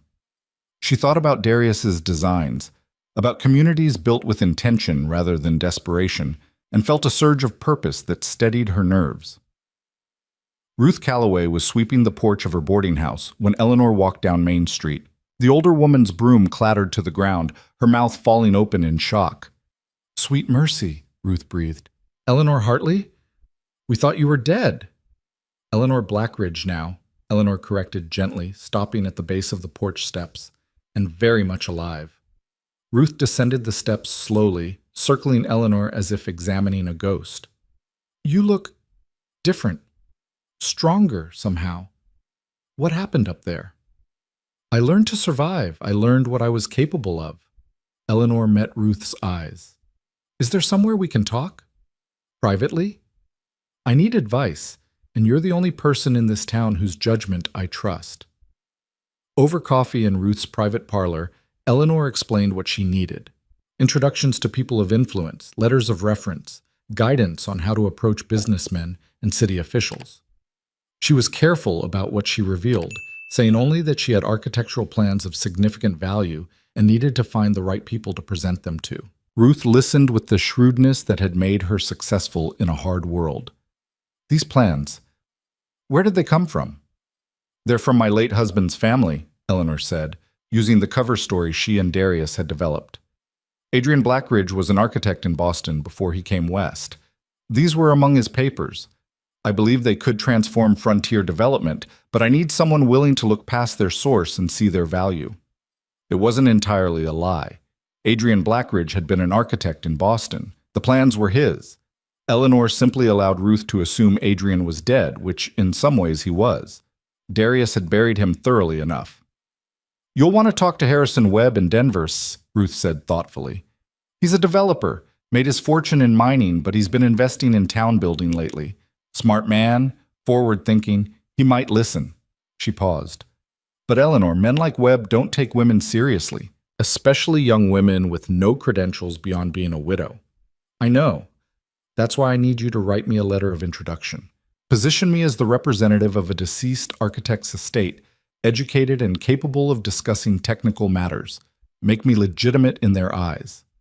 Ruth studied her for a long moment. "You've changed. The woman who arrived here last fall would never have plotted this carefully." "The woman who arrived here last fall was drowning. I learned to swim."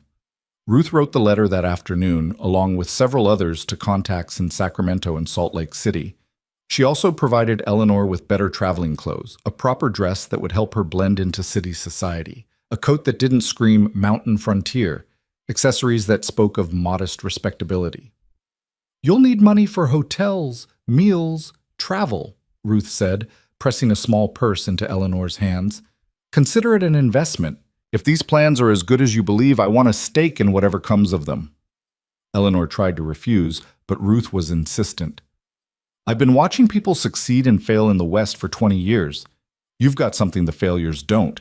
Determination born of knowing exactly how close you came to the edge. That's worth investing in." Eleanor left Coldwater the next morning on the weekly supply wagon heading east. The driver was a taciturn man named Collins, who asked no questions and offered no conversation, which suited Eleanor perfectly. She spent the journey reviewing the plans, memorizing every detail, preparing for the questions she'd face. Denver was overwhelming after months in the mountains. The noise, the crowds, the constant motion of people and wagons and commerce, it assaulted her senses. But Eleanor forced herself to adapt, to remember how to navigate city life. She found a modest hotel, cleaned herself up, and presented herself at Harrison Webb's office the following afternoon. Webb's secretary was a pinch-faced woman who looked at Eleanor with barely concealed disdain. "Mr. Webb doesn't meet with unscheduled visitors, particularly not women selling whatever scheme you're peddling." Eleanor placed Ruth's letter on the desk with calm precision. "I'm not selling a scheme. I'm representing the estate of Adrian Blackridge, a Boston architect whose work could revolutionize frontier development. Mr. Webb can choose to see me now, or he can read about his competitors funding the most innovative community planning the West has ever seen. His choice." The secretary's eyebrows rose. She disappeared into the inner office, and Eleanor heard low conversation. When she returned, her expression was slightly less hostile. "Mr. Webb will give you 15 minutes. Harrison Webb was a barrel-chested man in his 50s with silver hair and sharp eyes that missed nothing. His office was lined with maps showing mining claims, town plats, and development projects across 3 territories. He gestured Eleanor to a chair with the impatience of someone whose time was valuable. "You've got a quarter hour, Mrs. Blackridge. Convince me not to throw you out." Eleanor opened her portfolio and spread the community plan across his desk. "What you're looking at is a comprehensive design for a frontier town that could support 5,000 residents while remaining sustainable and safe. Every building uses innovations that reduce construction cost while increasing durability. The water system prevents disease, the layout maximizes efficiency while creating livable spaces. This isn't theoretical. These are complete, buildable plans." Webb leaned forward, his expression shifting from skeptical to interested. "Who designed this?" "Adrian Blackridge, formerly of Boston. He spent 5 years developing these plans before his death." Eleanor met Webb's eyes steadily. He understood both sophisticated architectural principles and frontier realities. These plans bridge that gap. For the next hour, far beyond the promised 15 minutes, Eleanor walked Webb through the designs. She explained load calculations, material specifications, cost projections. She answered technical questions with confidence born of Darius's thorough teaching. She watched Webb's interest grow from skeptical curiosity to genuine excitement. "This is extraordinary work," Webb said finally, studying the hospital plans. "If even half of these innovations work as described, this could change everything about how we build in the West."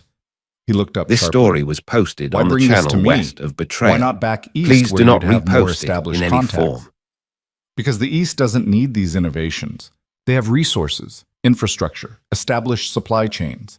The West is where these designs matter, where they could save lives and build communities that thrive instead of just survive." Eleanor leaned forward. "I'm offering you first opportunity because Ruth Calloway said you had vision. Was she wrong?" Webb's laugh was genuine. "Ruth always did have good judgment about people." He stood, extending his hand. "I want to fund a test project. One building, let's say the hospital design, built in a growing settlement where we can document results and prove the concepts. If it works as promised, we discuss the full community plan." Eleanor shook his hand, relief and triumph flooding through her. When would you want to begin? Summer. We'll need to survey locations, secure materials, hire builders. Can you oversee the construction, ensure it's built according to these specifications? Eleanor hesitated. Overseeing construction would mean spending months away from the valley, from Darius. But it was also necessary. Without someone who understood the plans intimately, builders might cut corners or make changes that compromised the design's integrity. I can, she said. On one condition. I'll need to return to Wyoming periodically to manage my late husband's estate. The trips may take several weeks at a time. Webb waved dismissively. Fine, fine. As long as the work gets done properly, I don't care how you manage your schedule. He began rolling up the plans. I'll have my attorney draw up a contract. You'll be compensated, of course. Consultant's fee plus a percentage if the project succeeds, and we move to larger development. They negotiated terms for another hour. Webb was shrewd but fair, and Eleanor held her ground on points that mattered. By the time she left his office, she had a signed agreement, a bank draft for the first installment of her fee, and the beginning of something that could transform both frontier development and her life with Darius. The construction of the hospital took place in a growing settlement called Riverside, 2 days' ride from Denver. Eleanor spent the summer there, working alongside the construction crew, ensuring every detail matched Darius's specifications.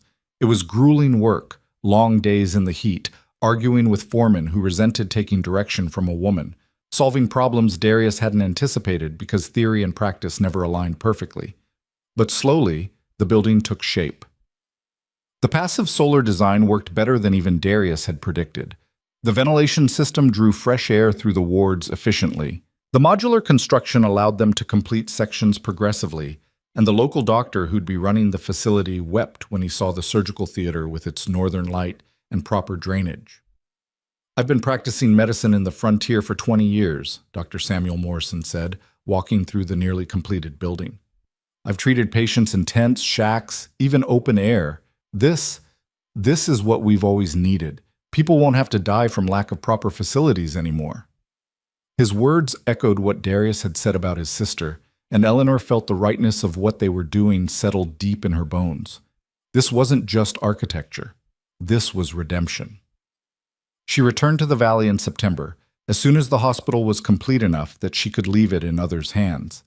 The climb back up the mountain felt like coming home in a way the descent never had. Every landmark was familiar now, every turn in the path a known quantity. She moved through the terrain with the confidence of someone who belonged there. Darius was waiting at the valley entrance when she arrived, as if he'd known somehow that today was the day. He looked thinner, his eyes shadowed with worry and loneliness. But when he saw her, his entire face transformed with joy. "You came back," he said, pulling her into his arms with a desperation that spoke of months of doubt. "I promised I would." Eleanor buried her face in his shoulder, breathing in the familiar scent of wood smoke and pine. "Did you really think I wouldn't?" "I thought maybe you'd remember what it was like down there.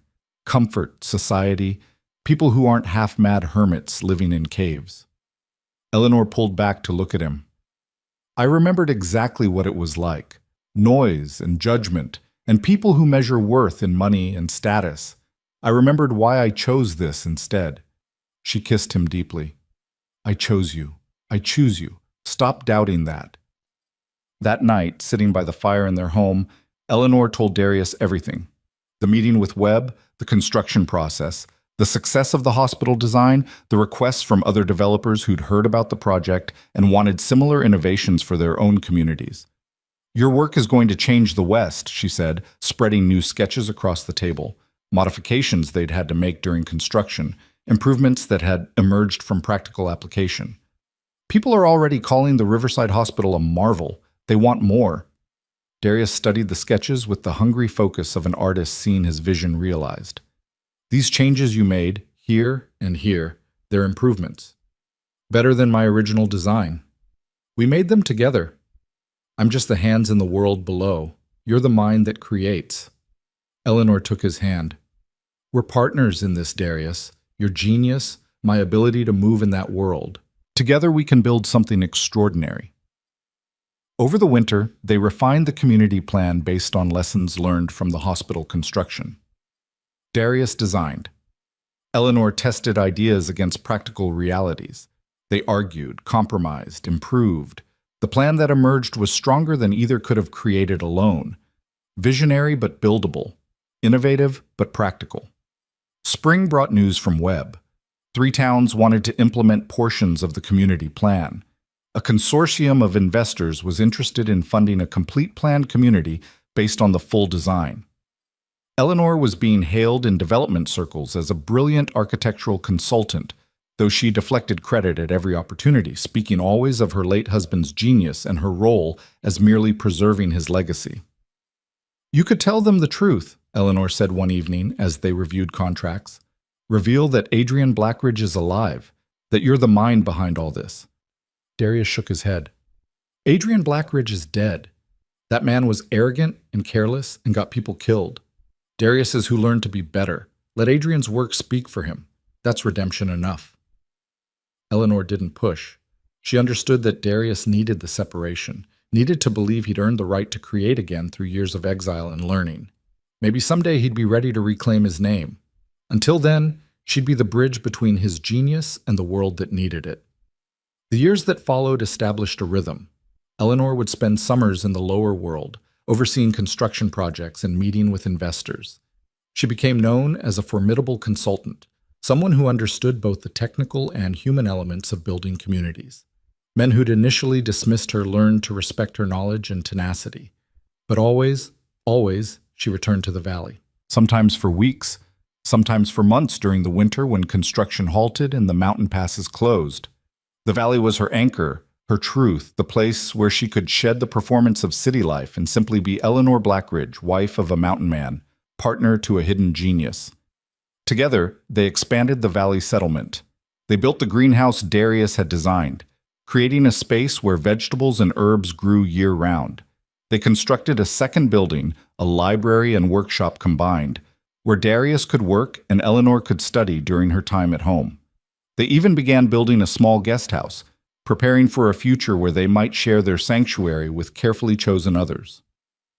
3 years after Eleanor had first descended to Coldwater, Harrison Webb arrived in the valley himself. Eleanor had finally told him the truth, that Adrian Blackridge lived, that he was reclusive but willing to meet with someone who'd championed his work so consistently.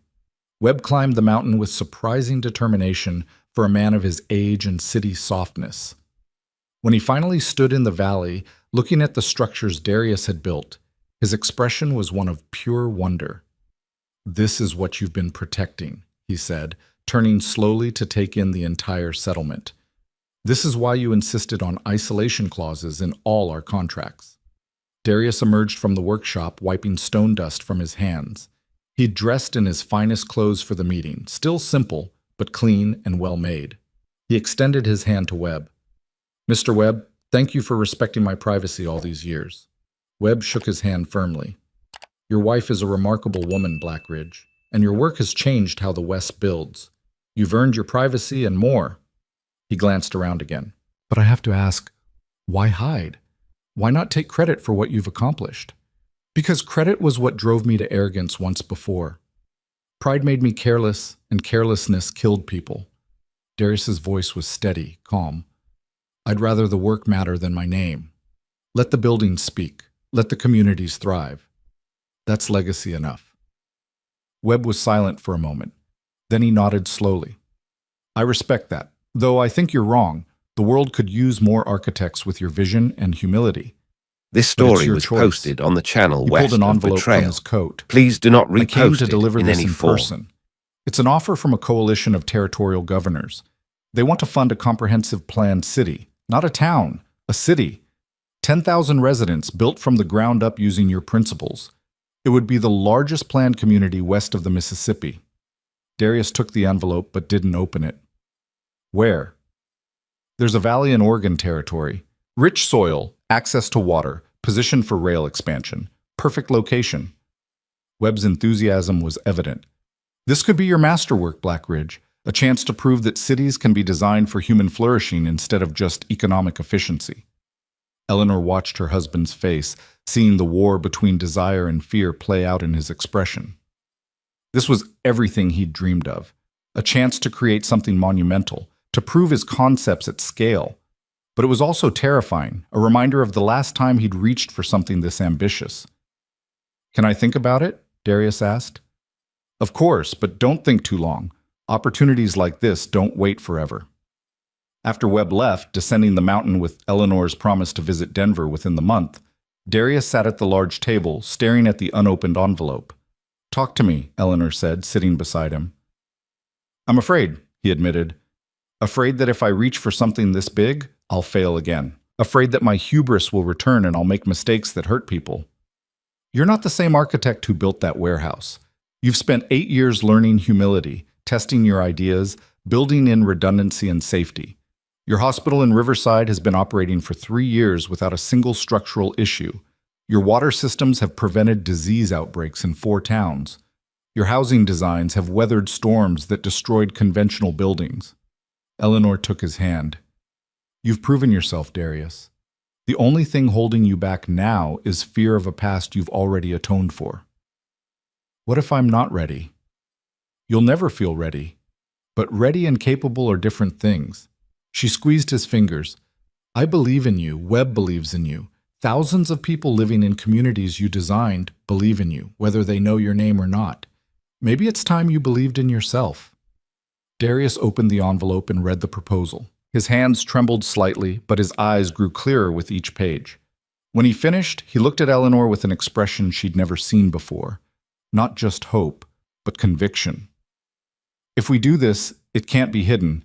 I'll have to be involved publicly, at least to some degree. Adrian Blackridge will have to live again." "Then let him live. Not the arrogant youth who made fatal mistakes, but the man who learned from them. The man who spent years in exile learning to see clearly, to build carefully, to value safety over spectacle." Eleanor smiled. "Besides, if you're going public, we should probably tell people you're not actually dead." Darius laughed, the sound free and genuine. "That might raise some questions." "Let them question. We'll tell them a story. Boston architect, fled west after tragedy, found redemption in the mountains, emerged with work that could change the world. It's all true, just told from a more favorable angle." They spent the next weeks preparing. Darius refined the city design, incorporating every lesson from the past 3 years of construction projects. Eleanor worked on the narrative they'd present, crafting a story that was honest about Darius's past while emphasizing his growth and redemption. Together, they built a plan that would allow Darius to reclaim his name without being destroyed by the weight of old shame. The announcement was made in Denver, in a room full of investors, developers, and territorial officials. Eleanor stood beside Darius as he presented the city design, watching him transform from nervous recluse to confident professional as he lost himself in explaining his vision. There were questions about his past, about the warehouse collapse, about why he disappeared. Darius answered honestly, not hiding his mistakes, but showing what he'd learned from them. He showed how every design incorporated lessons from that tragedy: multiple fail-safes, conservative load calculations, extensive testing, and modeling. "I built something carelessly once, and people died," he said, his voice carrying across the silent room. "I've spent 8 years making sure that never happens again. Every structure I design is built for longevity, safety, and the well-being of the people who'll use it. That's my promise and my penance." The room erupted in discussion after his presentation. Some were skeptical, others impressed. But Harrison Webb stood and spoke with the authority of someone whose opinion carried weight. "I've been funding Blackridge's designs for 3 years now. Every building has exceeded expectations. His hospital in Riverside operates at a level of efficiency Eastern facilities can't match. His water systems have saved lives by preventing disease.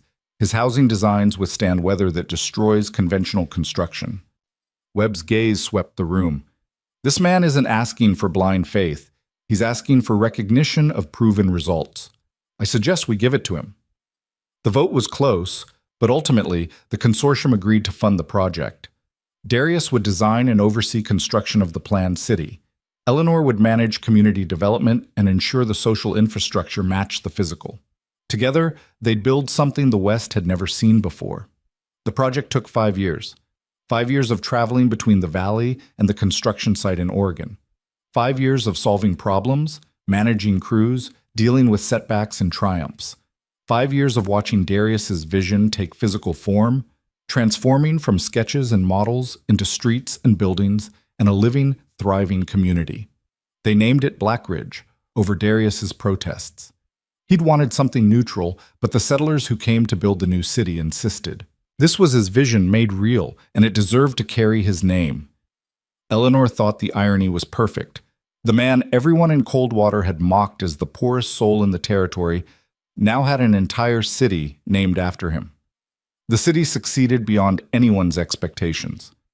The innovative designs worked exactly as planned. The community structures Darius had incorporated, shared spaces, public facilities, thoughtful layout, created a cohesive society instead of just a collection of buildings. Disease rates were lower than comparable frontier towns. Construction costs were manageable despite the sophisticated designs. People wanted to live there, and the city grew rapidly. But through it all, Eleanor and Darius always returned to the valley. Their hidden sanctuary remained their true home, the place where they could be themselves without performance or pretense. They'd added to it over the years, more greenhouses, a small library that held both architectural texts and Eleanor's beloved poetry, comfortable spaces for reading and thinking and simply being. On a clear autumn evening 10 years after Eleanor had first climbed to the valley, she and Darius sat outside their home, watching the sunset behind the western peaks. The valley glowed in golden light, steam rising from the hot springs, the buildings they'd constructed standing solid and beautiful against the mountain backdrop. "Do you ever regret it?" Darius asked. "Choosing this life? Choosing me?" Eleanor laughed.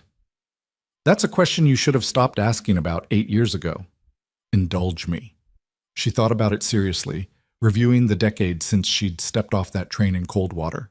The desperate marriage to a man everyone pitied, the brutal climb through frozen mountains, the discovery of a hidden valley and a husband far more complex than she'd imagined.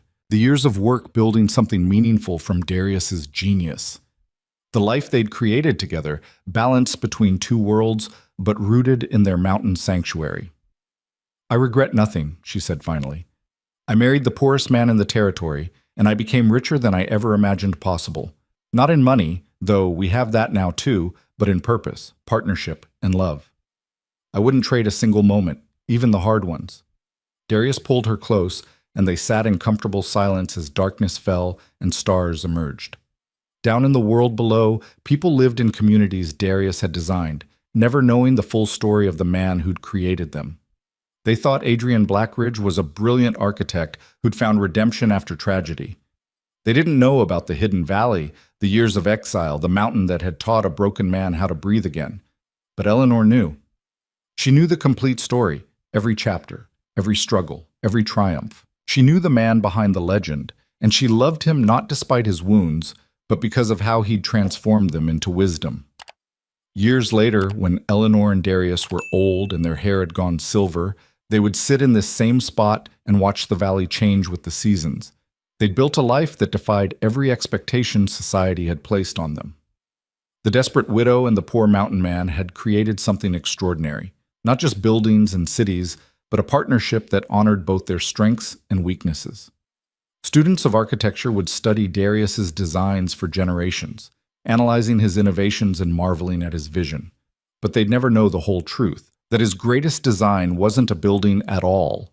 It was a life built from nothing but determination and love, constructed piece by piece in a hidden valley where patience and courage had proven stronger than any storm. Eleanor had thought she was marrying the poorest man in the Wyoming territory. In reality, she'd married a man who possessed the greatest This story treasure was of posted all. on the channel The wisdom west to of know the trail. that true wealth had Please nothing do not to do with repost money, it in and any everything form. to do with what you built with your own hands, your own heart, and the person you chose to build it with. And high above the world, in a valley warmed by hot springs and protected by ancient peaks, that truth remained unchanging. The kingdom they'd built together stood proof that sometimes the best things in life come not from having everything, but from choosing wisely when you have nothing at all. The mountain kept their secret, as it always had. And in that secret place, love and vision and stubborn hope had created something that would endure long after the world forgot the names of those who'd mocked the poor mountain man and his desperate bride. They'd built their paradise one stone at a time, and it was glorious.